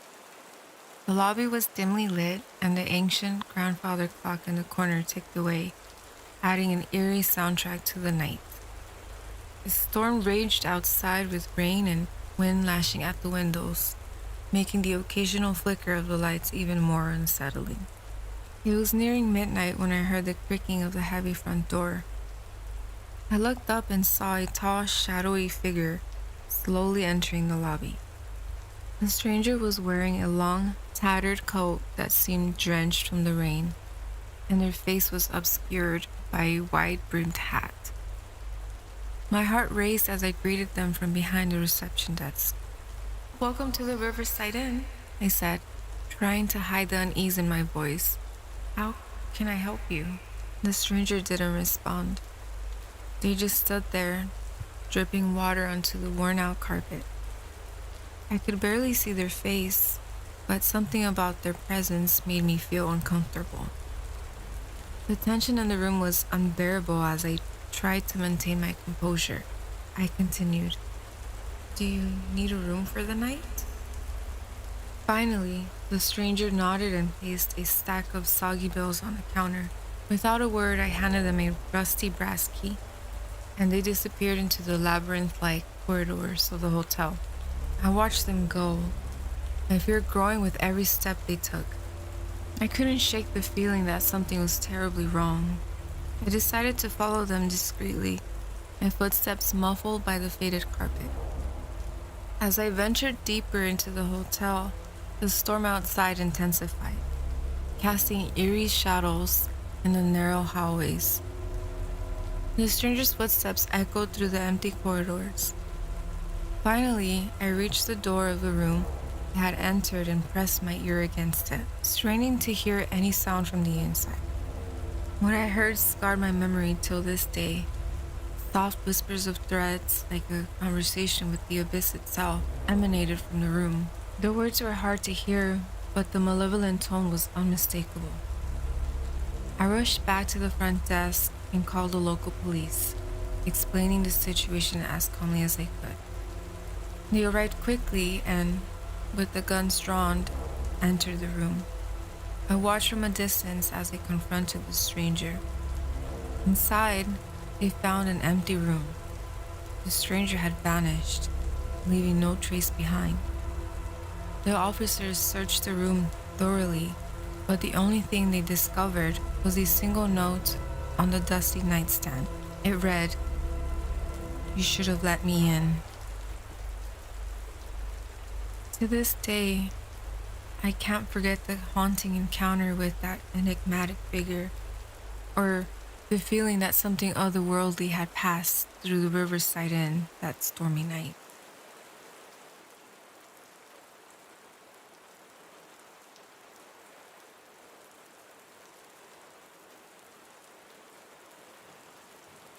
Last night, I came back from one of those mental health camping trips where all you bring is, electronic-wise, an emergency radio and a digital camera. Other than what I'm about to tell you, it was actually insanely good for my health. I was struggling with my job for a little bit, and let's be honest, I was also struggling with life in general, but was finally able to simply relax. It's what felt like the first time in years, to be honest. I came back a new person, a fresh slate to write the rest of my life on. I later found out I came back a new person in a more literal way. The camping part went smoothly. I enjoyed some fishing, cooked with a campfire, met some other people on their own retreat as well. You know, the normal camping stuff. I also took a lot of pictures. After about a week, I arrived. I packed up all my things and went back to my truck, ready to head back home. The ride back went smoothly, but I do have to admit, the first night of sleeping in my own bed rather than a cot felt so damn good. I woke up this morning and decided to go through my photos before heading into work, just to see what I wanted to download onto my computer and what I wanted to trash. This is where things get a little bit odd. The first picture was of me with a group of about 6 people. I don't remember a single one of these guys. All of their faces were blurred out, like they turned their heads swiftly as the picture was being taken of them. We all had our hands around each other, and the girl next to me was getting really close and personal with my waist. But I don't remember a single one of them. This caught me off guard. I just know I went camping alone, but from the looks of these pictures, I can see my tent in the background with a couple of other tents placed there too, all in perfect condition. It felt like I was staring at an alternate reality, like what could have been if I went with a group. Eventually, I shrugged it off as maybe drinking a little too much one night and forgetting about a group of wanderers that just set up with me for that night. You know, a lousy excuse that made me feel less insane. I scrolled through the rest of the pics. Some of them are things I do remember, like fishing and cooking, but they always had other people in it as if they were removed by my memories. And, like always, their faces were blurred. Now I go to the second day's worth of pictures. At the start of the day, there seems to be the same picture as before, except the guy all the way to the left wasn't in the picture anymore, just simply gone. Again, the same process continues. The rest of the pictures that day are the ones I do remember, but simply with more people added into the mix that I don't. I look at the next day and another person disappears. The next day and another one disappears. And then another. Again, another goes, continuing the process until there's just me and this woman left, her arms around my waist, hugging me with a blurred face. I noticed that all of the tents were still there, but tattered as if they just got out of a storm, except mine. Now I'm beyond freaking out, trying to make sense of what happened. Who were they? Where did they go? What is happening? Why don't I remember? I looked down at my watch and noticed that I have been pondering over these photos for way too long and was a couple of hours late for work. I shoved my camera into my bag, and since I was already dressed, I ran to the car. I get into the office about a half an hour later, walking in disheveled. I got a few looks from some of my colleagues, but shrugged them off as I was heading into the office. One of them walks up to me and asks me something I don't think I'll ever forget. "Where's your wife?" "My wife?" "Yeah, don't you remember? Her and the rest of management. You guys all went on a retreat, and you're the first one to come back." I look at my desk and notice a picture with all 7 of us from the original photo. I quickly opened up my camera and went back to the first picture taken, matching the bodies up with each other to confirm their identities. Sure enough, they were the management team that I worked with, but I still don't remember a single one of them. I scrolled down to the last photo I've taken and saw me, only me, and 6 blurred bodies hanging, suspended from the trees behind me, with their heads all forcefully bent in a 90-degree angle. I noticed that my hands were both well within view of the pictures as my blood went cold. Who was taking all the pictures?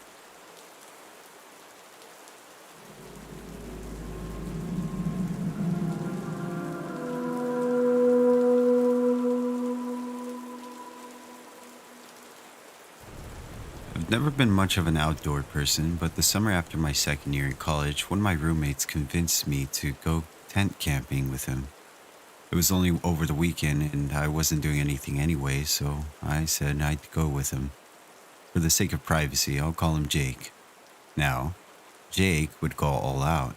He had a 2014 Jeep Wrangler, the entire back seat filled almost completely with different camping gear. He didn't like to reserve spots at actual campsites, but instead find his own spots, which he said made it more fun. We drove up to the Rocky Mountains for a while until we found a break in the trees with enough space to fit the Jeep through. We then drove off-road between trees until he pointed out a good spot. We set up a fire pit, chairs, and the tent we'd be staying in for the night. It was already around 7 p.m. and the sun was starting to set. Jake went to the car and pulled out a bag of hot dogs for us to cook over the fire. Real original, I know, but they were an easy meal and Jake wanted to give me the true camping experience since it was my first time. He even brought stuff for s'mores, although we never got that far. As we were cooking the hot dogs, there was an extremely loud female screaming, maybe 300 or 400 feet away. I looked up and saw Jake's head turn towards the direction of the screams. At first, there weren't any words we could make out, but then there was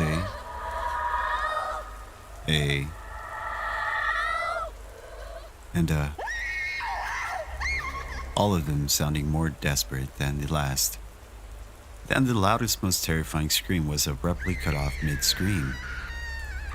Jake looked back in my direction. The look on his face was pure horror. As far as we knew, the closest man-made structure was the road, and even that was far away. No one should have been out here. Whatever it was we just heard didn't matter. We knew we needed to leave as fast as possible. We started frantically throwing things in the back of the Jeep, and stuffed the still fully made tents inside, and as we closed the door, I tried calling 911 as we started driving back to the road. I had practically no service out there, but somehow managed to get on the line with an operator. I did my best to explain what we heard, and they said they send a troop out there as soon as possible. It took us twice as long to get back to the road just because this time we couldn't see anything. Finally, we saw the pavement and stopped for a second. We didn't know if we should wait for the cops or not. That's when we saw a figure walking out of the trees from in front of us. He was wearing jeans with an all-black sweatshirt. It had a hood covering his face, and he was dragging something behind him in a heavy sheet or some kind of bag. His head was down and he walked with a limp. He looked over in our direction when blue and red police lights revealed themselves from down the road. The man turned his head and started sprinting back into the forest, letting go of the bag. The police saw this and started chasing after him. The bag he was dragging turned out to contain the remains of a 34-year-old woman. We aren't sure if the man was ever caught, but one thing is for certain. I'll probably never go camping again.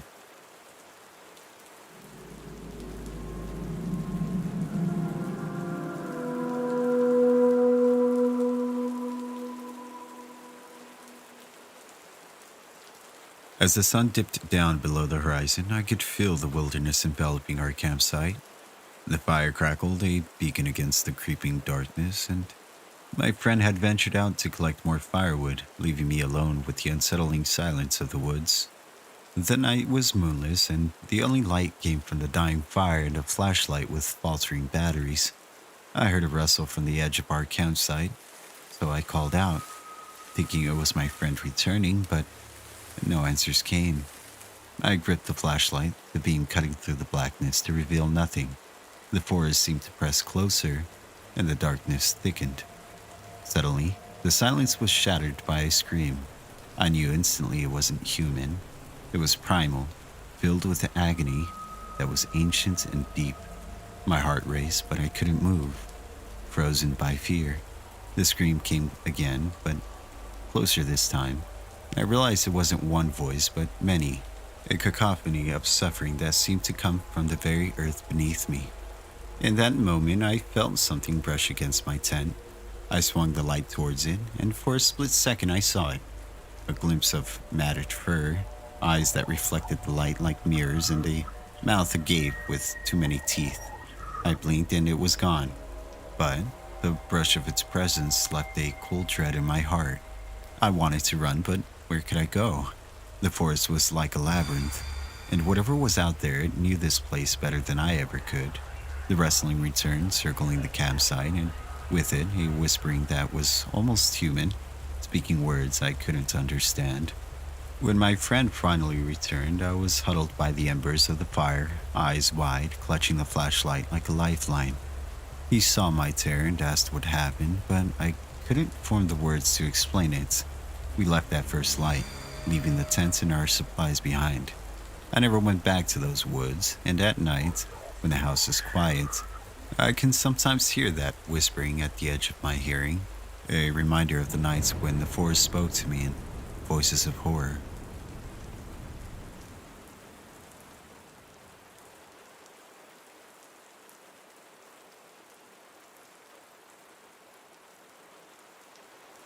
I used to work as a security guard at the mall a few miles away from my house. I'm going to tell you about a case that made me quit. More than anything else, I want you all to help me with something. I want you to tell me what I should do. I'll explain the story and ask a more in-depth question at the end. So, there was one night where I wasn't working and I was enjoying my day off. Nothing bad or weird happened to me that night. But when I went into work the next day, I found out that a man had been found dead in the downstairs of Old Navy. I learned his name, but out of respect, I'll call him Anthony. When the AM shift began, the workers were obviously horrified when they opened up the shop doors. In the middle of the floor was a man's body just laying there. They had to close the store for the entire day, so no customers would find out. The strange part was that there was absolutely no evidence showing what exactly happened to him. Almost everything in the store seemed untouched, and there was nothing around him to indicate a possible weapon. They asked me to look through the security cameras to see what happened to him. And of course, it being my job as a security guard, I agreed. Big mistake. I opened up the security footage for Old Navy and rewinded it all the way back to the previous night at about 8 p.m. I didn't see anything for a while, but I sat and waited until I saw a man enter. At about 8:40, Anthony walked in. There were only a few people left in there because the mall would close in about 20 minutes. The store manager saw Anthony and told him this fact. Anthony agreed and told the manager that he had to just use the restroom and he'll be out.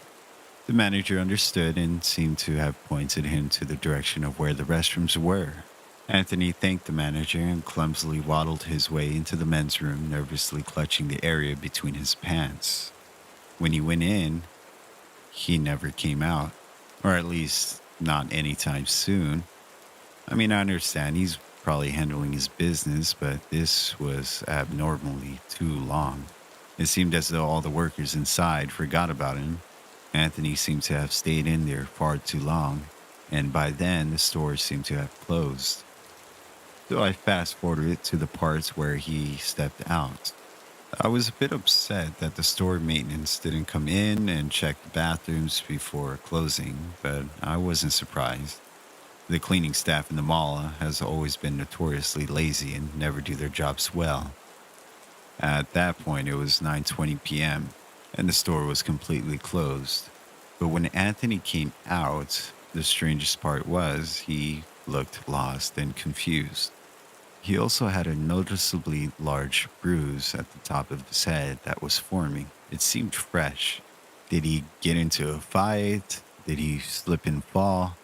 I mean, these are common things, and it does happen every now and then, but given the circumstances, it just seemed too bizarre.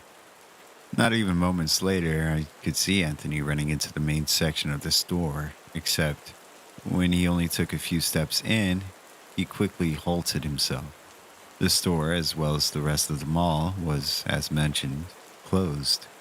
This meant that all the lights were off and all the doors were closed and locked. Anthony could only see darkness and nothing else. He was locked in. For about a minute or two, the cameras automatically switched to night vision mode. So, I continued watching with ease. But Anthony did not have this luxury. He started feeling around the walls and squinting through the darkness to try to find some sort of light switch or flashlight he could use.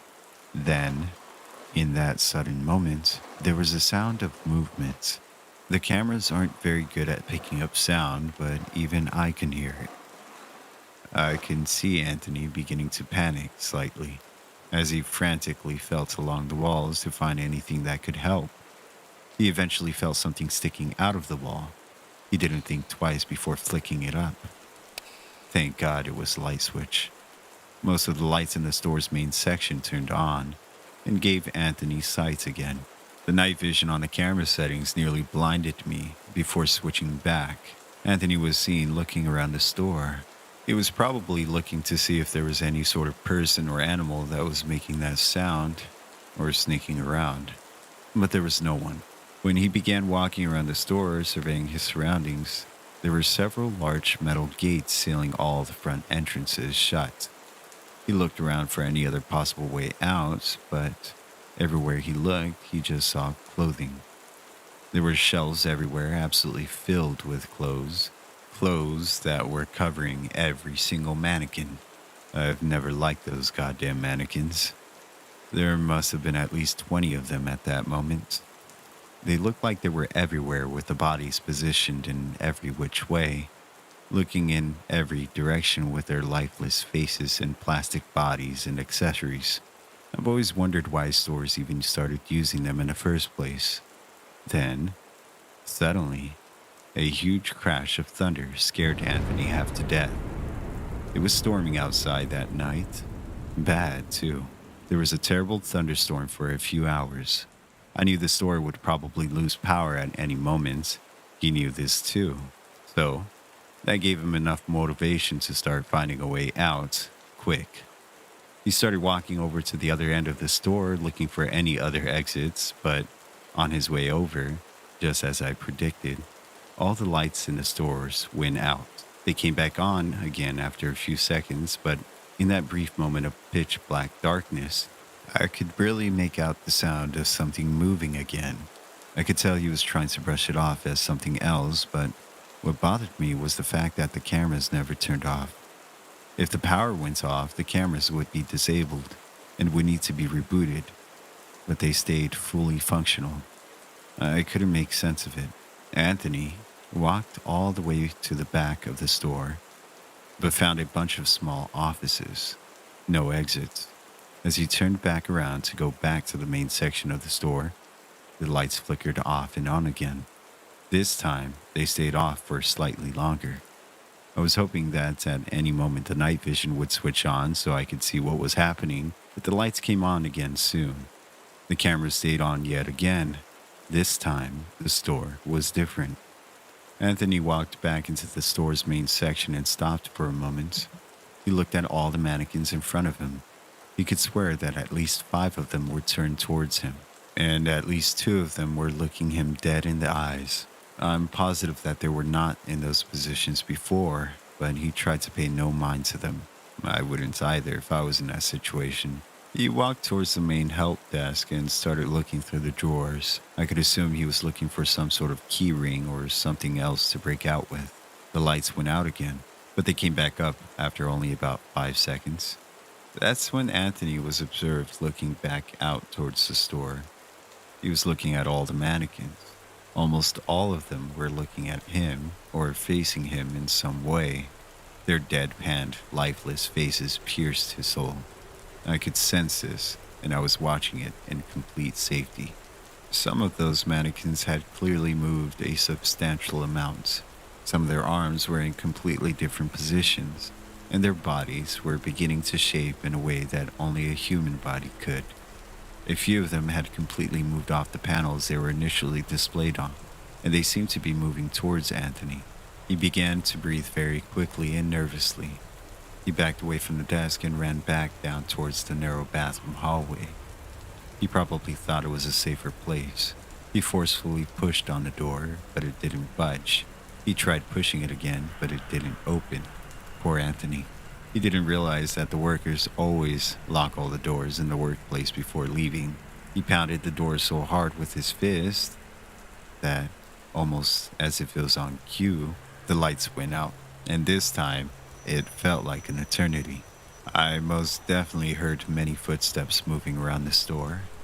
I prayed that Anthony was moving around them and was escaping the store at this very moment. When the lights came back on, the cameras were still on, and Anthony stood in the same spot he was at when the lights went out. We were both terribly startled when we saw a large group of mannequins crowding the hallway directly in front of him. There were at least 10 of them. They were reaching out towards him like a bunch of zombies, but their faces still remained fixed in their default smile. Anthony quickly looked around for a space in the hallway. The mannequins were crowding him, and if he didn't move out of there right now, the mannequins would corner him. And, well, God knows what they'll do. The only way to avoid them was going back down the hallway and scooting out of the way of all the mannequins. In order to do that, Anthony would have to inch past each and every one of them, while praying to the heavens the lights didn't go out while he was there. So, that's just what he did. He quickly and carefully maneuvered his way around the huge pack of plastic people, and with every one he passed, I would pray as hard as I could that the lights would stay on. It's odd. I hadn't really felt this sort of feeling before, and I've never felt it since then. It was a sense of hoping and praying that he would get by each mannequin, even though I knew exactly how this whole situation would end. I can only describe it as a hopeful dread. He eventually got out of the hallway without a scratch on him. He quickly ran to the opposite side of the store and away from the horde of death. Now, he could begin to catch his breath. He looked towards the bathroom hallway and saw the back of all the mannequins. They were all still facing the spots of the bathroom door where he once stood. At this point, we both knew that the mannequins only moved when the lights are turned off. So, as long as the lights stay on, he would be safe. I shouldn't have been thinking that because the very moment the thought entered my head, darkness surrounded the screen once more. This time, it stayed off longer than before. I counted down from 2 minutes and waited until the night vision mode kicked in, but it never got there. I initially thought he should move and find somewhere else to be safe, but then I realized that would have been stupid. The mannequins knew where he was no matter what, and even if they didn't, Anthony would most likely trip and fall over something which would get himself killed even faster. Then suddenly I just listened for a moment. I heard the static noise of the camera, but I couldn't hear the storm anymore. Before, I heard the vicious thunder and rain as it poured down on the mall's roof, but I couldn't hear anything anymore. That didn't make any sense. If the storm was gone, then how was the power still going out? How were the lights still flickering? And why were the cameras still in perfect working order? Then, the lights came back on. Anthony was back against the wall. Every single mannequin in the store was about a half-foot away from Anthony's face. All of their arms and legs were extended out to him, and all of their dead eyes were staring into his soul. When the lights turned off again, every single mannequin would do something ungodly to Anthony. Well, all except one. Anthony wasn't able to move out of his position, but he was able to see out into the store. And what he saw was one lone mannequin who was far separated from the others. I could clearly see this mannequin too. This one was a woman with a great big smile and a red handbag. She was in a corner that was a little difficult to see from the cameras, so I could have easily missed her if I wasn't looking for her. She was standing against the wall on the opposite side of the store as Anthony. She had her arms outstretched towards the wall, and her finger was getting ready to touch something, but I couldn't see what it was at first. I shifted to another camera on the wall and zoomed in. I saw what she was about to touch. Her finger was hovering directly over the light switch. The storm wasn't making the lights flicker on and off. It was the mannequin. He was at their mercy in that moment. He looked back at the woman's face. She wasn't looking at the light switch. She was looking directly at Anthony with her great big smile, just like all the others. His stress and anxiety must have been unimaginable. Nothing could ever compare to being deathly stared down by a bunch of oversized dolls. He tried shouting and telling the mannequin no, but he knew it wouldn't do any good. It's a damn mannequin. Eventually, Anthony gave up on pleading. He looked back at the mannequin's finger and waited.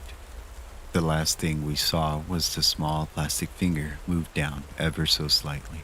Then, darkness enveloped the screen. Darkness and nothing else. I heard screaming and lots of movements from the screen. I desperately wanted to know what was happening, but also never ever wanted to know what fate he was suffering in that moment.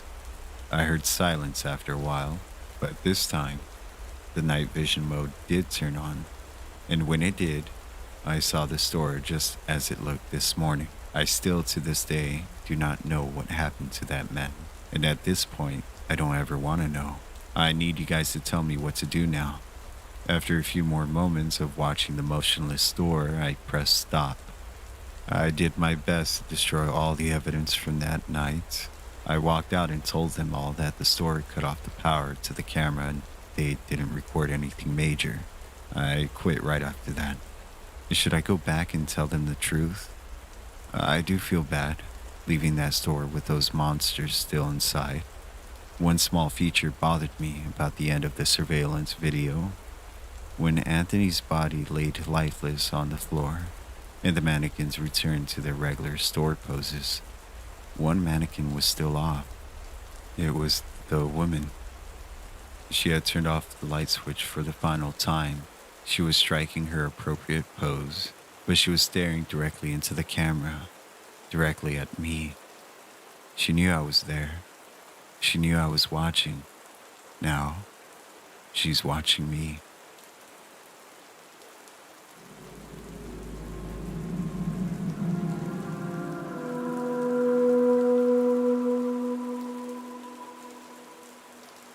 I work for a large retail chain. Because of my busy school schedule, I'm typically forced to work the evening shift until closing. Not that I mind, it's usually quiet, and sometimes I could get even a little bit of studying done between customers. There are some downsides, though. I don't know what it is about nighttime, but as soon as the sun goes down, the weirdos come out of the woodwork. It seems as though the closer we get to closing, the higher the probability of being harassed by low-life scum. I've had to handle drunks, meth heads, and people with the weirdest shopping lists. I'm talking super suspicious combinations like duct tape, rope, a shovel, gasoline, and a tarp. Like, sometimes I wonder if I'm being filmed for a prank video. But no one ever shows up to tell me it was a joke. Still, I've never feared for my life. At least, not until last night. Not until a guy showed up in a trench coat. It was about 30 minutes until closing. It was late enough that we'd started dimming the lighting, but early enough that it wasn't unusual for new customers to arrive for last-minute shopping. Our store is connected to a shopping center, so we've got two entrances. One that leads to the parking lot and one that leads into the mall. Since we stay open an hour later than the mall, we usually lock that entrance once the rest of the shopping center closes, limiting the influx of people. That evening, however, I could tell from my position at the parking lot entrance that the security panel on the mall entrance hadn't been pulled all the way shut. This was extremely abnormal, as we'd sometimes send one of the guys to scour the mall for discarded shopping carts. It just meant that the mall side cashier wasn't going to be able to leave her post. It had been a really quiet night. I hadn't heard a peep for the last 20 minutes when I saw an old man walking very slowly through the women's clothing section. He was headed my way, albeit at a sloth's pace. At first, I didn't think anything of it. As long as he was out by closing, he could take the scenic routes through the bra section for all I cared. It was only when he came into full view that I knew I was in for some annoying late-night weirdo shenanigans. He was wearing a trench coat. Flasher, I groaned, as I noticed his uncovered pale, hairy legs shaking with every step. His sockless feet landed in worn brown penny loafers that, judging by the over-exaggerated steps he kept taking, might as well have weighed a ton. Seriously, he walked as though the floor was made of molasses or his shoes were made of gum. Even among the circus show of freaks I'd seen walk through that door on a daily basis, This man stood out as exceptionally bizarre. I grabbed my walkie and I tried to reach my manager. Marcy, we've got a code 12, I whispered. Yes, flashes happened often enough that we have a code for them. I waited for Marcy to reply, but got no answers. She'd probably forgotten her walkie in her office again. I picked up the phone next to my register and dialed the code for the intercoms. Code 12 on aisle 3. This time, I knew Marcy would hear. On the off chance that she didn't, I hoped my call would attract one of the clerks. Maybe I couldn't stop what was going to happen, but damned if I was going to be the only one having to suffer seeing shriveled old sausage. Unfortunately, no one came. No one even messaged back. I felt myself shrinking where I stood, tensing in anticipation for what was to come. Hey, I want to see what's under my coat, he asked, as he neared the main aisle separating us. I cringed. He needs to get out of here. He was close enough that I could see every hair on his disgustingly thin legs. They were all flesh and bone, no muscle or fat to speak of. His hands, probably just as bony and disgusting, were stuffed inside the trench coat's pockets. I could see the coat rippling and moving. Lord knows what he was doing under there with those hands. As for his head, it was just as lean as his legs. His face was covered in age spots and his skin was pulled so tight that it looked like someone had shrink wrapped a skull and painted it beige. The strangest thing was that his coat seemed rather large, as though all the body fat was concentrated in his midsection. He didn't just have a beer belly, he had an entire freaking brewery under there. I want to see what's under my coat, he repeated, now in the aisle. I could tell he was going to show me either way. I knew how these things went down. He'd open his coat, show off his sausage, maybe even do a little helicopter trick, and then run off, never to be seen again. The closer you got, the better. Or, rather, the worse if you I'd get. I just wanted to get it over with, while he was still far enough that the image wouldn't get burned into my retinas. All right, show me, I grumbled. He froze, looking taken aback. Guess he was used to having people beg him not to do it. His shock wore off, however, and he slipped his hands out of his pockets. With a boyish smile, he grabbed both sides of his coat and swung it open, gleefully presenting himself to me. What I saw wasn't what I expected to see. It was worse, so much worse. I couldn't even tell you if his genitalia was under there because I was too busy staring at the faces. Dozens of heads protruded from his stomach. They twisted and turned, mouths gaped open and letting out silent screams of horror. Near the top of his chest, I recognized Marcy's facial features, sharp nose and sour lips. On his left hip was the mall-side cashier. Near the middle, I noticed one of the clerks. Every single person that had been on duty that night, as well as several strangers, were peeking out through his flesh. They had melded together in an unholy abomination. Between the more distinctive heads, I could see mouths, noses, and stray eyes, as though I was discovering a second layer of heads buried beneath a fresh coat. I stood in shocked silence, taking it all in. And then, as quickly as you'd close curtains, the man closed his trench coat. He trotted off in a weird slow-motion run out the door, with a satisfied grin on his face. The only thing he left in his wake were my colleagues' uniforms, and what I can only assume were the clothes of the customers he came across.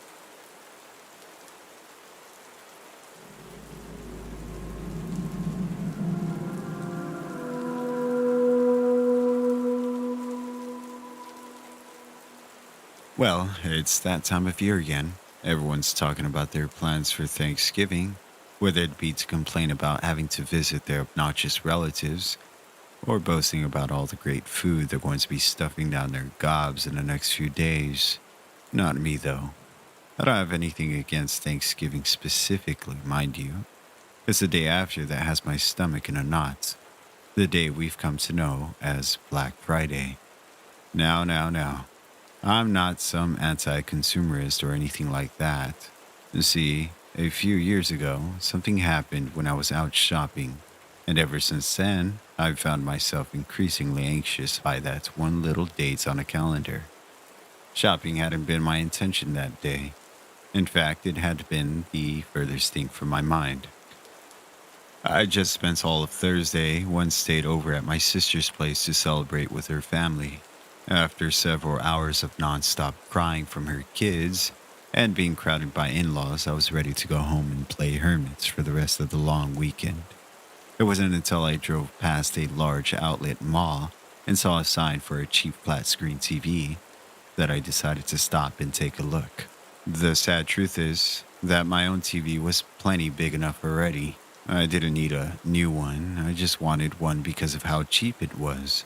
Drawn in by the sale, I parked in the busy lots and wandered through the main doors. As soon as I passed through the threshold, I was dazzled by the brightness of the interior. It was like leaving a dark movie theater in the middle of a winter day, with a field of snow reflecting all the sun rays right onto my face. It was bad enough that I had to squint for a minute for my eyes to adjust to the brightness. I could hear a simple elevator light tune playing the same short chorus over and over again, sounding somehow louder with each rotation. As my eyes began to focus, however, the music faded to the background like a cockroach escaping to a dark corner.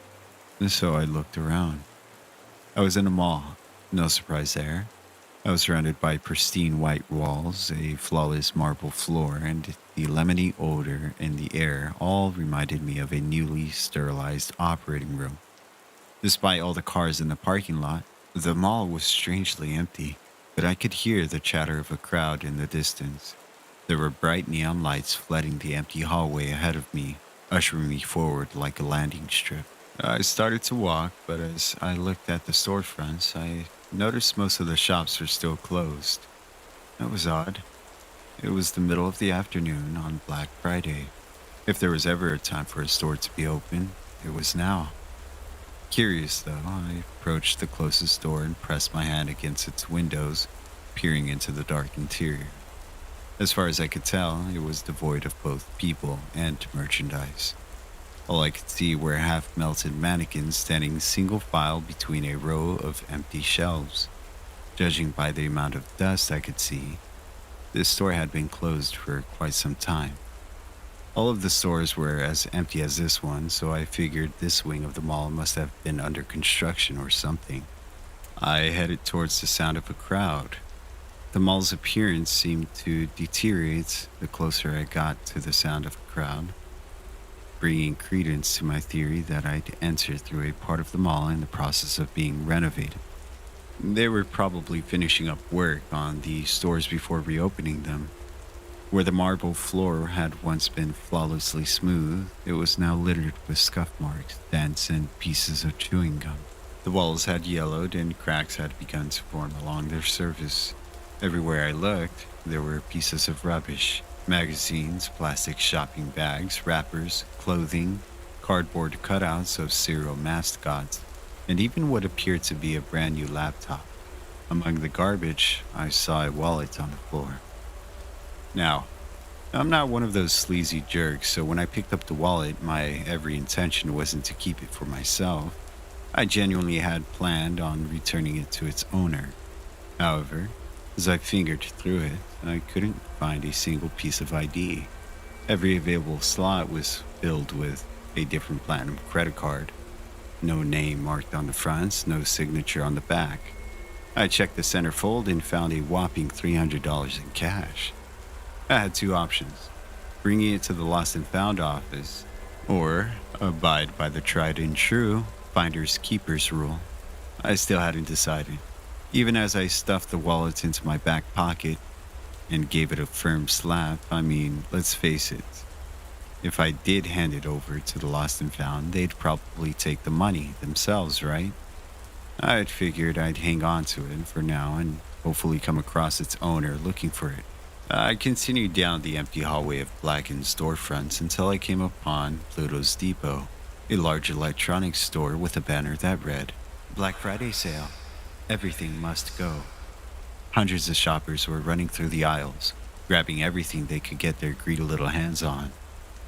They were screaming and clawing at one another, shamelessly stealing items from each other's shopping carts. It was like any other Black Friday on steroids, really. I stood outside Pluto's Depot wondering if I should turn back. Whatever deals this store had probably weren't worth it, right? I could feel the bulge of the strangers' wallets in my pants. Who's to say the owner isn't inside? I certainly wasn't drawn in by this 50 to 70% off posters clumsily plastered all over the store's bumpy walls, and I most definitely wasn't attracted to all the phenomenally low-priced gizmos and gadgets on the shelves. I definitely didn't have the money burning in my pocket, begging to be spent. No, not at all. I was being selfless, really. That's what I told myself, at least. As I stepped through the door, I was assaulted with the familiar scent of plastic and upholstery. The famed new car smell is what came to mind. I squeezed through a group of frantic shoppers to get to the shopping cart dock. Unfortunately, it was empty. If I found that flat screen TV I saw advertised outside the mall, I was going to have to carry it in my arms, and my arms were quickly filling up already. There were so many cool things to buy, and so few things left on the shelves. By the time I made it to the back, every single TV had been taken. All that was left in that section of the store was the latest smartphone. I don't remember the make and model, but I remember thinking, isn't this supposed to come out next month? So I grabbed it. I doubled back and decided to pursue the store more thoroughly, taking a few more objects as I went along.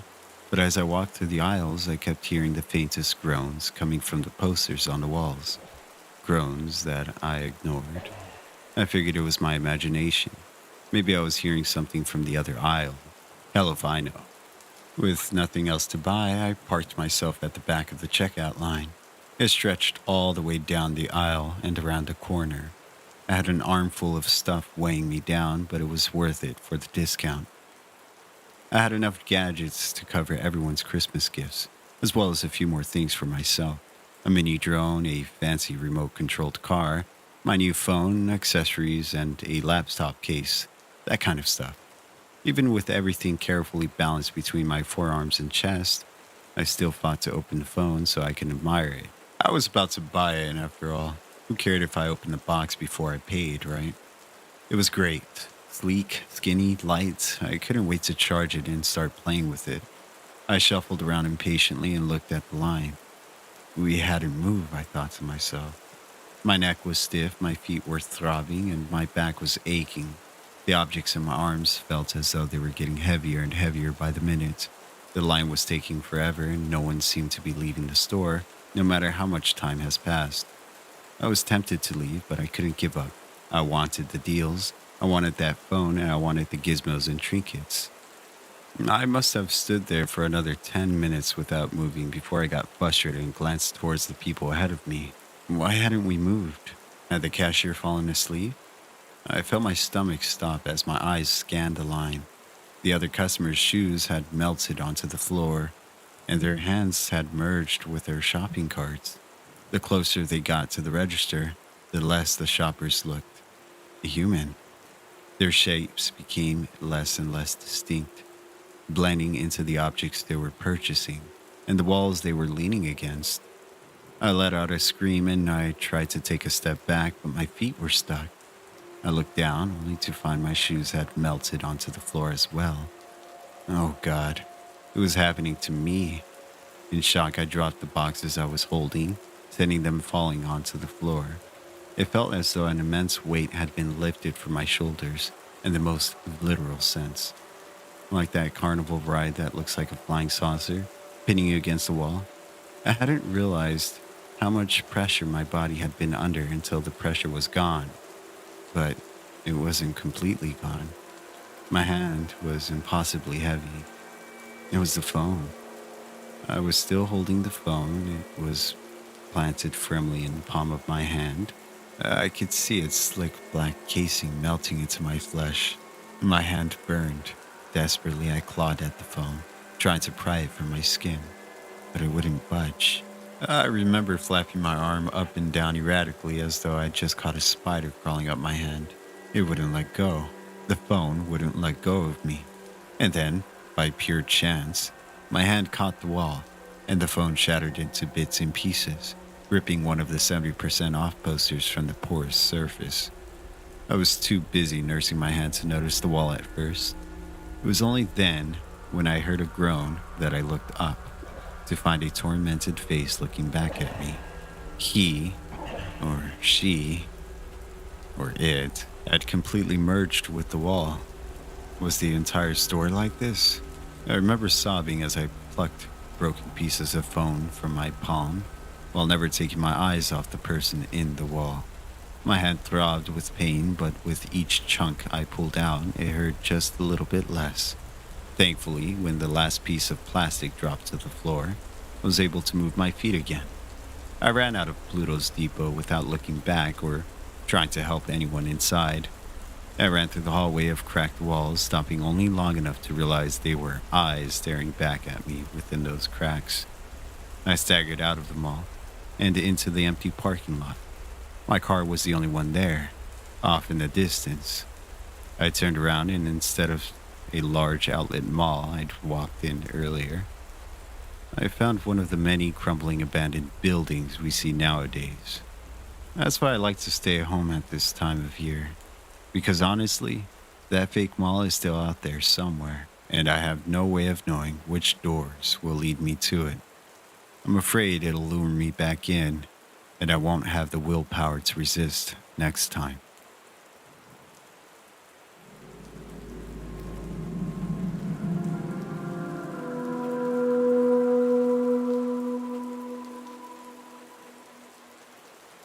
Do any of you work the night shift? I don't mean 5 to 12, I mean 12 to 7 a.m.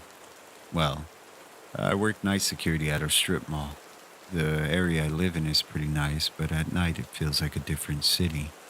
I'll admit I grew up a little sheltered, not prepared for a truly dangerous situation, but I've grown good common sense over the years. I got a security job at the local strip mall 6 months ago. It's out in Waterloo, New York. It's a pretty damn big city. So after closing, there are 7 security guards set up all over the property. I'd say we are decently armed. We have nightsticks, tasers, and pepper spray. So with all that, I never thought I'd be in any danger working there. Henry, one of the security guards I work with, always mentioned that I'll only have to really worry about dope dealers and stupid teens. He said that on my 6th day working there. Hell, in 6 months, we've only had 8 incidents. The worst was a coke dealer pulling a knife on Jen, and it did take 3 of us to take him down. But anyways, about 2 weeks ago, the spring rush was in full swing. Most of our nights were spent reminding shoppers that the stores were closed. All 7 of us are pretty close, so when Wesley's mother died, it hit us pretty hard, and that happened last Sunday. But the next few days before the funeral, we were down to 3 security guards: Henry, Jen, and I. The rest were with Wesley at his parents' house helping out. It felt really weird not being able to run 4 stores down to meet up with another guard. I was tasked with guarding the whole section on the same side as the food court. It was lonely, but I had one thing to keep me company: the mall's music. Now, I don't exactly know why, but ever since I've worked here, we were told to leave on the music 24/7. Now, I used to hate radio music, but I've grown to really like it. They're just really fun, you know? So when I was forced to work alone, I leaned on the music more than ever. Silence is a bad sign at my work. And this was very true the night that it happened. It was 11:30 p.m. Jen was on the other side of the complex. Henry was checking the perimeter, and I was walking around the Nike store. I was badly humming along to the mall's music as I tried on shoes. Right before the song ended, I heard it. Well, I heard nothing. No music, nothing at all. Before, I thought the worst. I thought that something had gone wrong with the tech system. Henry radioed me asking if everything was all right. Yeah, I think something might have happened to the PA system. I'll radio back if anything. The rain was hitting hard as I ran to the food court. The PA tech system is inside an office within that food court. As soon as I entered the food court, I knew something was off. I have sat in that same room hundreds of times in 6 months, so I knew when the soda machine was in the wrong spot. Hello? I made sure my voice didn't crack. After a good 15 minutes of silence, I ran to the office. The door was wide open. It had been kicked in.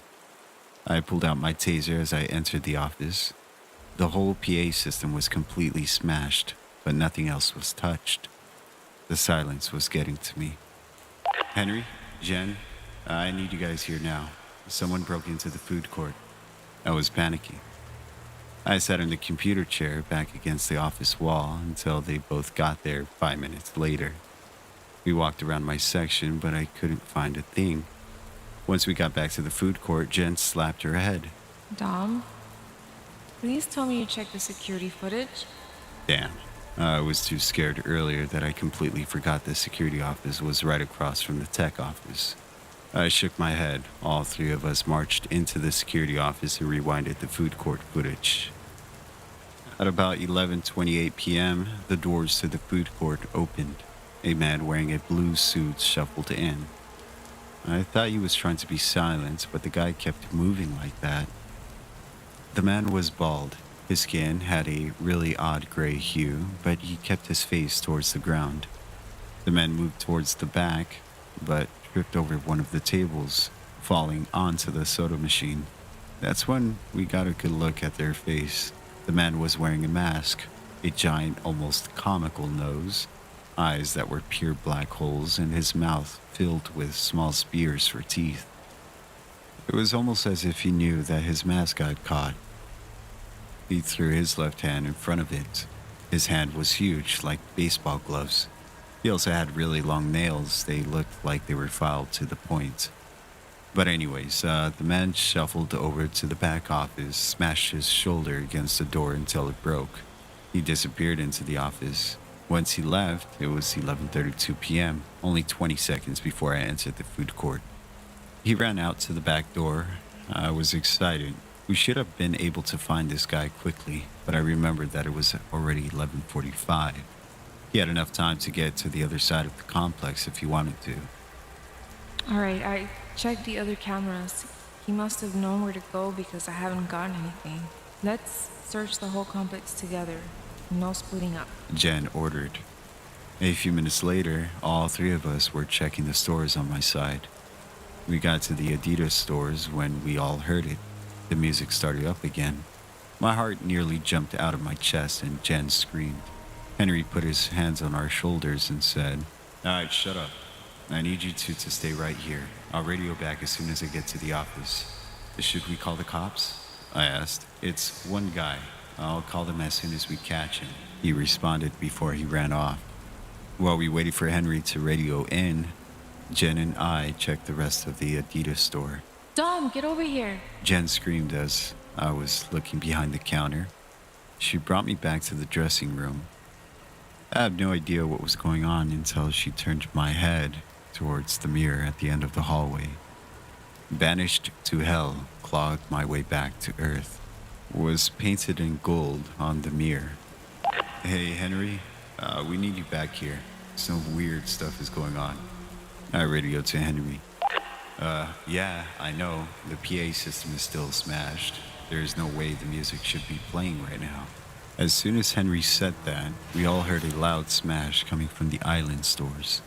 In the middle of the complex and the huge parking lot, we have a Zoomies and a H&M setup. Henry told us to head over there with our tasers at the ready. He still needed to check the bathrooms. On our way, I thought I saw something move behind one of the food trucks we have sitting there in the parking lot. I tried to get Jen to wait for me, but she told me she'd meet me at Zoomies. I could hear a strange clicking noise coming from the truck, which got louder as I approached. As soon as I opened the back doors, I could have sworn I saw a figure in the front seat. but it vanished as I got into the truck. Hey, nobody's in the food truck. I'll be at Zumi's in a few minutes, I radioed to the others. But before I left the truck, I saw something shiny under the radio. The truck seemed to shift as I knelt down. I put my hand in the dark compartment and felt something. I gripped it and pulled it out. It was a finger with a ring on it. It was caked in dried blood. I swallowed vomit as I turned around, still staring at the finger. I can make you peer. I snapped my head back up. The man was standing in front of me. I dropped the finger, reached for my taser, but the man quickly got to me. His meaty hands wrapped around my throat. God can't help you escape hell, but I can show you. He whispered. It sounded like he had a voice changer in his mask. Now here's where the crazy stuff happens. Now, I know I'm going to get skeptics, but please believe me. Behind the masked man was this horrible face. It looked like someone morphed a horse's head with a human's. But in the middle of the forehead was this weird mark branded into its skin. It was a triangle with an X in the middle. My radio squawked. I heard Henry's voice saying, Dom, are you... But before he finished, the masked man grabbed the back of my head. The last thing I saw was my face heading towards the food truck's counter. I was out, but I didn't black out. I was dreaming. I dreamt I was strapped down to a chair. I was in what looked like a freezer, but it wasn't cold. In fact, I was still wearing my security uniform. After a few seconds of screaming for help, the freezer door opened. Out of the pitch black, the horseman walked in. He was wearing a yellow radioactive suit, but his face was completely uncovered. He was holding a rod in his hand, and that triangle brand on the end of it. I can make you peer. The thing would say. It had a screeching, nails on the chalkboard kind of voice. The thing rolled up my sleeves and smashed the brand into my arm. I would feel searing pain, but the dream would quickly loop back to the beginning of the dream as soon as I felt it. It looped a good 6 times before I woke up. Once I actually woke up, I was in a hospital bed. Henry and my parents sat next to me. He already knew that I had questions, so Henry answered them before I even asked. It's Saturday night, buddy. Jen told me that she hadn't seen you since you went to the food truck, so I ran over there. You're lucky because I caught that psycho holding you over his shoulders, running behind the complex. We got pretty close, but he threw you at me before I was able to taser him. He didn't just toss you, though. He chucked you. I saw him claw at his face, and his mask fell off. I was too busy making sure you were okay before I could catch the guy. I got a good look at the mask, though. It must have been glued to his face.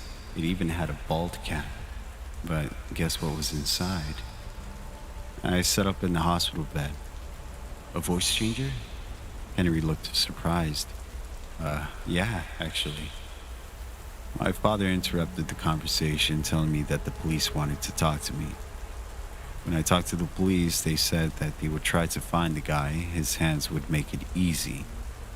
I was released from the hospital that Sunday afternoon, just in time for Wesley's mom's funeral. I'm taking some time off from work. The mall is giving me a month off with $150 every Saturday. They even told me that they'd pay me $20 an hour once I get back. I was getting paid $14 at the time. But since then, life has been relatively normal. I did have the dream again Monday night, but I felt weird telling anyone. Everything was sort of normal, but it got bad again Tuesday morning. I was at a gas station buying some snacks when a man in a large black pea coat came out of the bathroom. He came over to me in the aisle and started a conversation.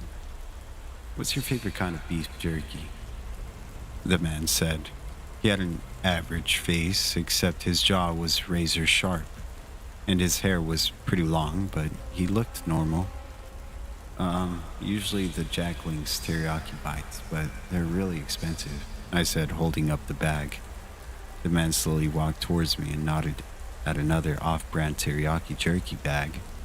Try those. They're pretty damn delicious. All right, I will. Are you from the South? Your accent is pretty strong. The man looked at me inquisitively. Yes, actually, Louisiana to be exact. I'm just here to visit a friend of mine. I'm leaving today, though. I got some friends out west that I want to visit. Oh, do you travel a lot? A grin grew on his face. Sort of. I was about to ask what he meant, but he interrupted. It's been nice talking to you, but I gotta head out. I work on a tight schedule. The man turned around and walked towards the exit before I even said goodbye. But right before he left the store, I looked down at the boots he was wearing. A white triangle with an X inside was painted on the back of each boot. My heart started pumping out of my chest as I sprinted towards the bathroom. 10 sharp nails were scattered all over the sink. They had been clipped. I ran back outside just in time to see the man pull away in an all-white Matador with no license plates. I immediately called 911, told them this situation, and gave them the description of the car. That was around about 11 Tuesday morning. I've heard that the news stations are giving descriptions of the man in the car, but nothing has came up since then.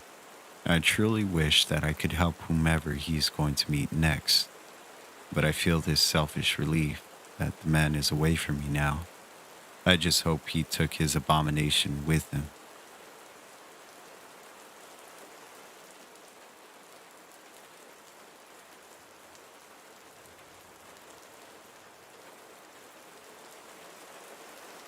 The costume I was forced to wear as a mascot for Derby's Funland was just not built for warm weather or user comfort. I was sweating profusely as I stood outside in the noonday sun, a silent prisoner in my oversized getup, as I put on a fake happy voice, dancing and capering with visitors, all the while dying inside. This wasn't what I'd picture when I'd decided to become a character actor. The costume had the oversized head of a cartoon dog whose gaping mouth I peered out from within. The character wore a blue sailor outfit, a blatant rip-off of a popular duck character created by another brand, a fact which I was heckled for constantly.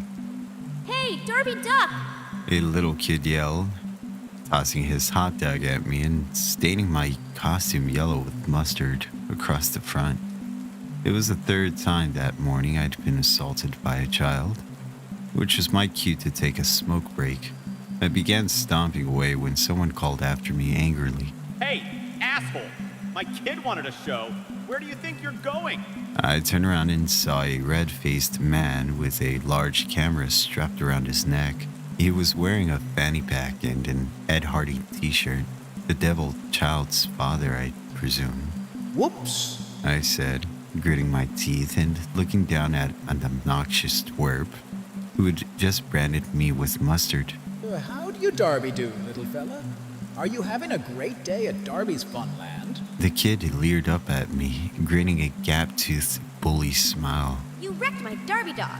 Now I want a new one. Wait, no. I want an ice cream cone, you big stupid dummy. The little snot knew damn well what he'd done. His dad hadn't seen it, but the two of us knew that he'd purposely ruined my costume with his hot dog, and now was blaming me for it. It was too much for me to handle. Maybe it was the heat.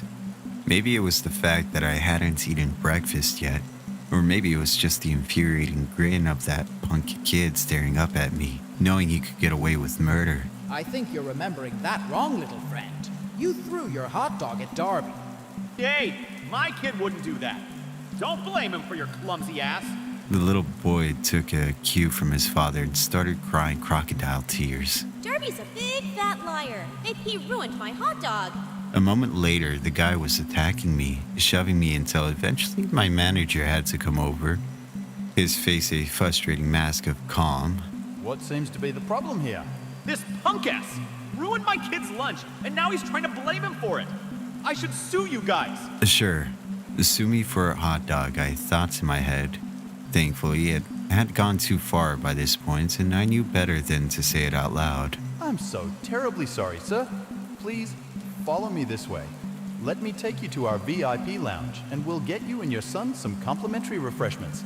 Looks like you need a refill there, too. He pointed at the dad's red plastic cup of beer, nearly empty. The guy finished it off in one long swig and tossed the cup at a nearby trash can, missing completely. Damn straight. Come on, Skylar. We're VIPs now. I'd seen this before. Some people tried to make a stink about everything just to get free stuff. But even this douchebag was taking it to another level. Even the kids seemed to be in on it. And they were gonna go get rewarded for this behavior? Hell no. I'd never even heard of the Derby's Funland Visitor VIP Lounge, but it sounded badass. And this guy didn't deserve whatever pampering he was about to get. I'm picturing champagne and caviar, cigars, and high-quality porno magazines. My boss looked over his shoulder at me with a glare and pretty much said that we had to talk later, then escorted the two away into a secret door hidden behind a fake tree prop. I followed them, thinking I would give my boss a piece of my mind. If he fired me, so be it. I'd taken enough abuse. The dark tunnel behind the fake tree was long and lined with ancient brick. It appeared to be as old as the park itself. Far up ahead, I could hear the echoing voices of the man and his bratty kid, talking over the manager as he apologized. I hustled along to catch up with them. But then, the sounds of them talking abruptly stopped. It was replaced by a meaty walloping noise like someone tenderizing meat. Except, they'd forgotten to remove the bone first. As I walked quietly through the dark tunnel, the sounds of hammering eventually stopped and they were replaced by a different noise. It sounded like something heavy being dragged slowly over the cobblestones, slow and deliberate. Terrified now, for reasons I wasn't sure of, I kept my footsteps as quiet as I could, peeking around the corner. My manager was up ahead with another person, and they were dragging two dead bodies along, one large, one small, and leaving blood trails behind them like giant wounded slugs. No, that's not possible. I must be seeing things. That can't be right, I told myself. A door opened and closed, and they dragged the bodies inside. I hurried along, careful not to step on the bloody trails which had been left on the stone. When I finally came to the door at the end, I looked at the writing on the sign with stunned disbelief. Derby's Funland, in-house hot dog production facility, it read. Authorized personnel only. I pushed open the door and snuck inside. The room was dark and sounds of a machine running could be heard nearby. My heart began pounding in my chest, feeling sick and lightheaded. I crept towards those sounds. What I saw in the back room I will never forget. My manager dropped off the two bodies and walked right past me. He didn't see me in the shadows as I watched what happened next. A huge man in a white butcher's apron was sharpening a cleaver. He was at least 7 feet tall, his belly large and hanging over his belt. He picked up the limp body of the dead father and like he was a beef tenderloin, not even straining as he set him on the workbench in front of him. Blood poured out of his head, staining the surface red. Then he took the cleaver and began to chop, cutting him up into usable pieces. Each piece he stuck into a massive red machine that looked like it was from another century. A giant diesel-belching automated meat grinder which took the hands, legs, arms, and pieces of torso he fed into it and turned them into ground hamburger meat. I had no choice but to stay and listen to the sounds and to breathe in the coppery smell of that horrible room as he worked, first cutting up the father, then moving on to the son. If I left, I knew my boss would see me running out through the back tunnel, and who knew what he would do if that happened. This dark secret of Derby's Funland was not meant for my eyes. As soon as I thought it was safe, I bolted out of there, being careful not to let the butcher see me. When I got back to the break room, I collapsed on the couch. I needed to get out of here, to tell someone, but first I needed to rest for a moment, to process what I'd just witnessed. But before I could even begin to think, the door burst open. My manager and several coworkers came in. They all had their mouths full and chewing on, holding hot dogs. And my boss was carrying a tray loaded with the park's signature derby dogs. Hey, sorry about earlier, but guess what? It's Employee Appreciation Day. Free Derby dogs for everybody. Eat up. What could I say? Even as terrified as I was, I'd forgotten to bring lunch and they smelled delicious. I picked up a dog and took a bite, then spoke with my mouth full. Hey, did you guys hear they make these things out of assholes?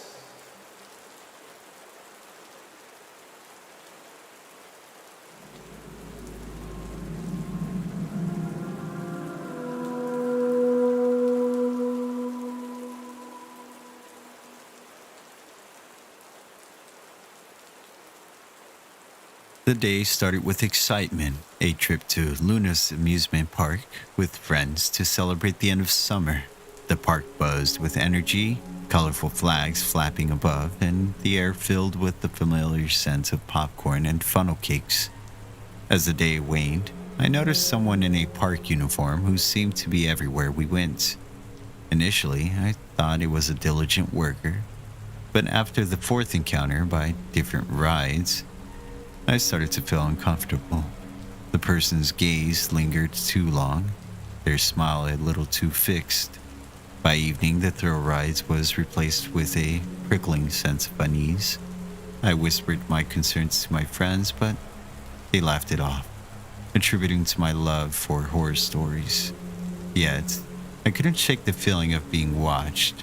When we decided to split up, I ventured alone towards the older section of the park where the crowds thinned. The stalker's presence became more oppressive in the dim lights of the secluded paths. I quickened my pace, but the soft thud of their footsteps echoed behind me. Panic set in. I darted into a maze of mirrors to lose them. In the labyrinth of reflections, I could see the stalker's silhouette, methodically pacing, always a few steps behind. When I was finally cornered, I confronted the stalker, demanding to know what they wanted. Their expression twisted from eerie calm to anger as I realized I wouldn't be an easy target. A heated verbal exchange ensued, attracting the attention of security. As the stalker was detained, I learned they were not a park employee, but a troubled individual with a history of following park goers. The park closed, my friends found me, and we left. The once inviting lights of the park, now a beacon of warning in the night. That night I lay awake, replaying the events, grateful for my escape, but haunted by the what-ifs. The park remained a place of joy for many, but for me, it would always be the place where innocence was lost to a stranger's dark obsession.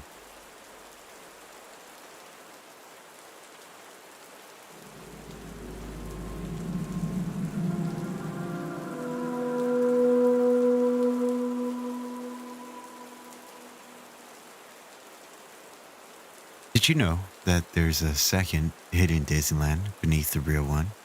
In the early years of the park, old Walt himself decided he didn't like the characters traveling through the themed areas where they didn't belong. He said it broke immersion, so he had an entire complex built beneath the Magic Kingdom. It mirrored every street, every ride, and every land above it. The arrangement was designed to enable masked men to sneak around so well that your children would never notice, leaving you happy to foot the bill. Disney works very hard to keep it secret. Here's another fun fact. Every cast member has to be on stage whenever they're in potential sights of the park guests, even the janitors. That's where I come in. For the past 20 years, I've been cleaning up every type of mess that the park visitors have the ability to make.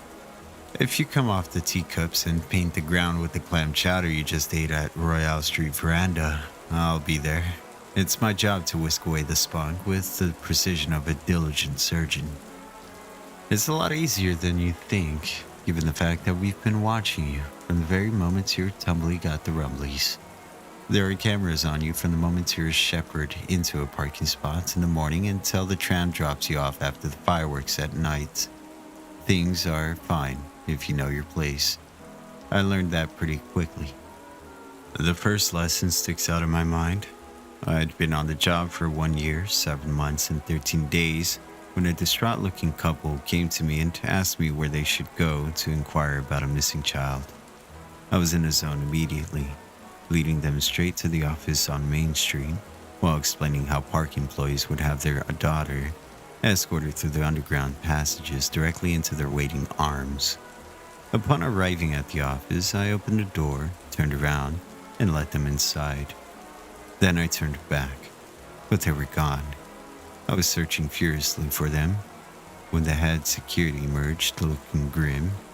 I had gotten maybe 3 words out when he cut me off. Everything is fine, Sid. The parents have been reunited with their son. It was a daughter. That's right, their daughter. Why don't you take some time off? A week's paid vacation would give you enough time to visit Orlando. Did you know that park associates are entitled to complimentary park tickets and travel reimbursements? But what about the... It could be much longer than a week, Sid. He grumbled with the notes of very grave finality. I took the plane tickets, but went to the beach instead.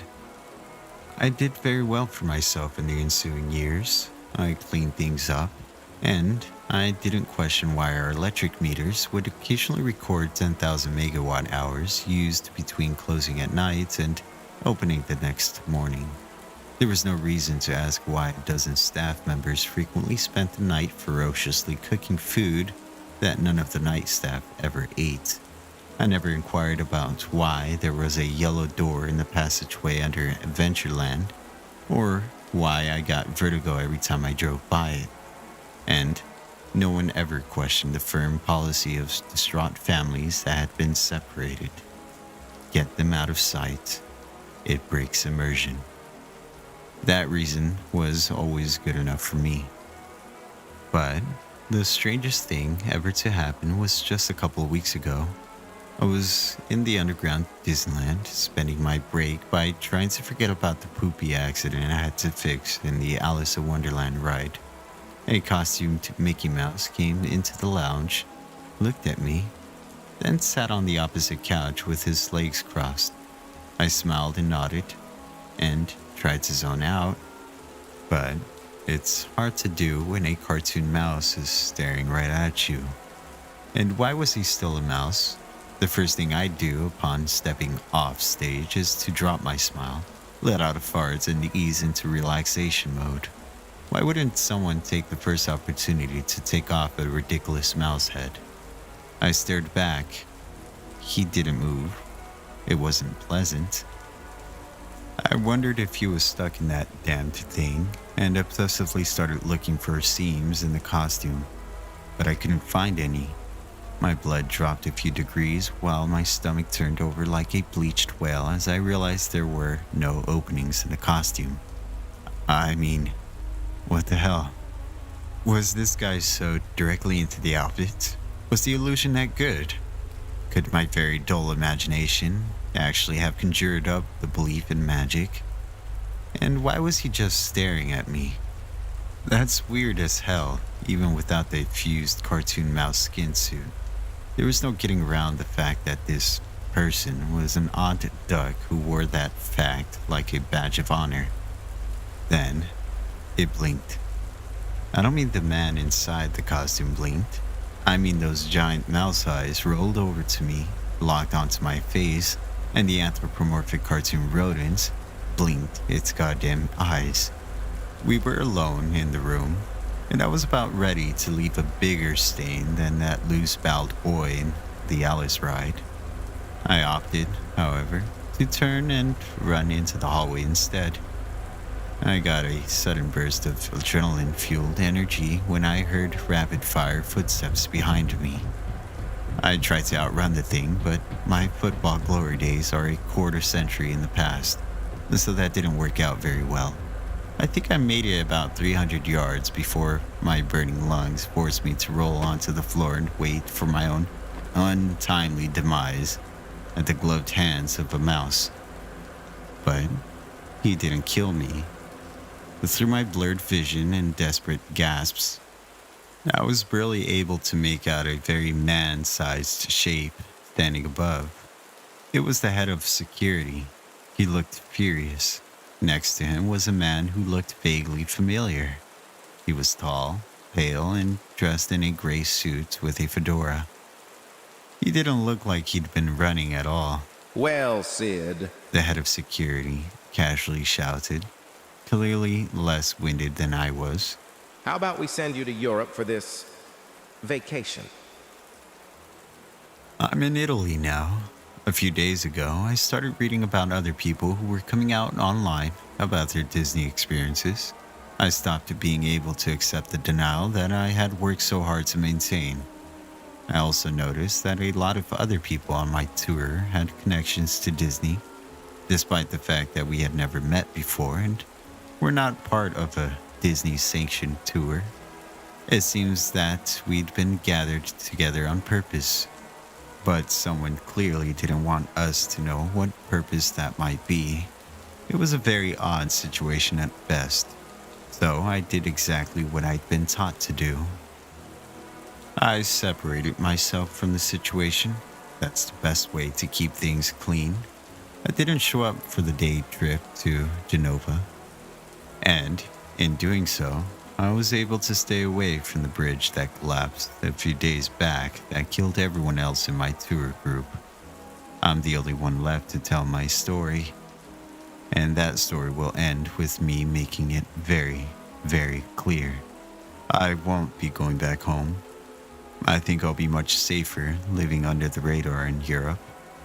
Disneyland is hiding something big, and their greatest strength is making you believe that the magic isn't real.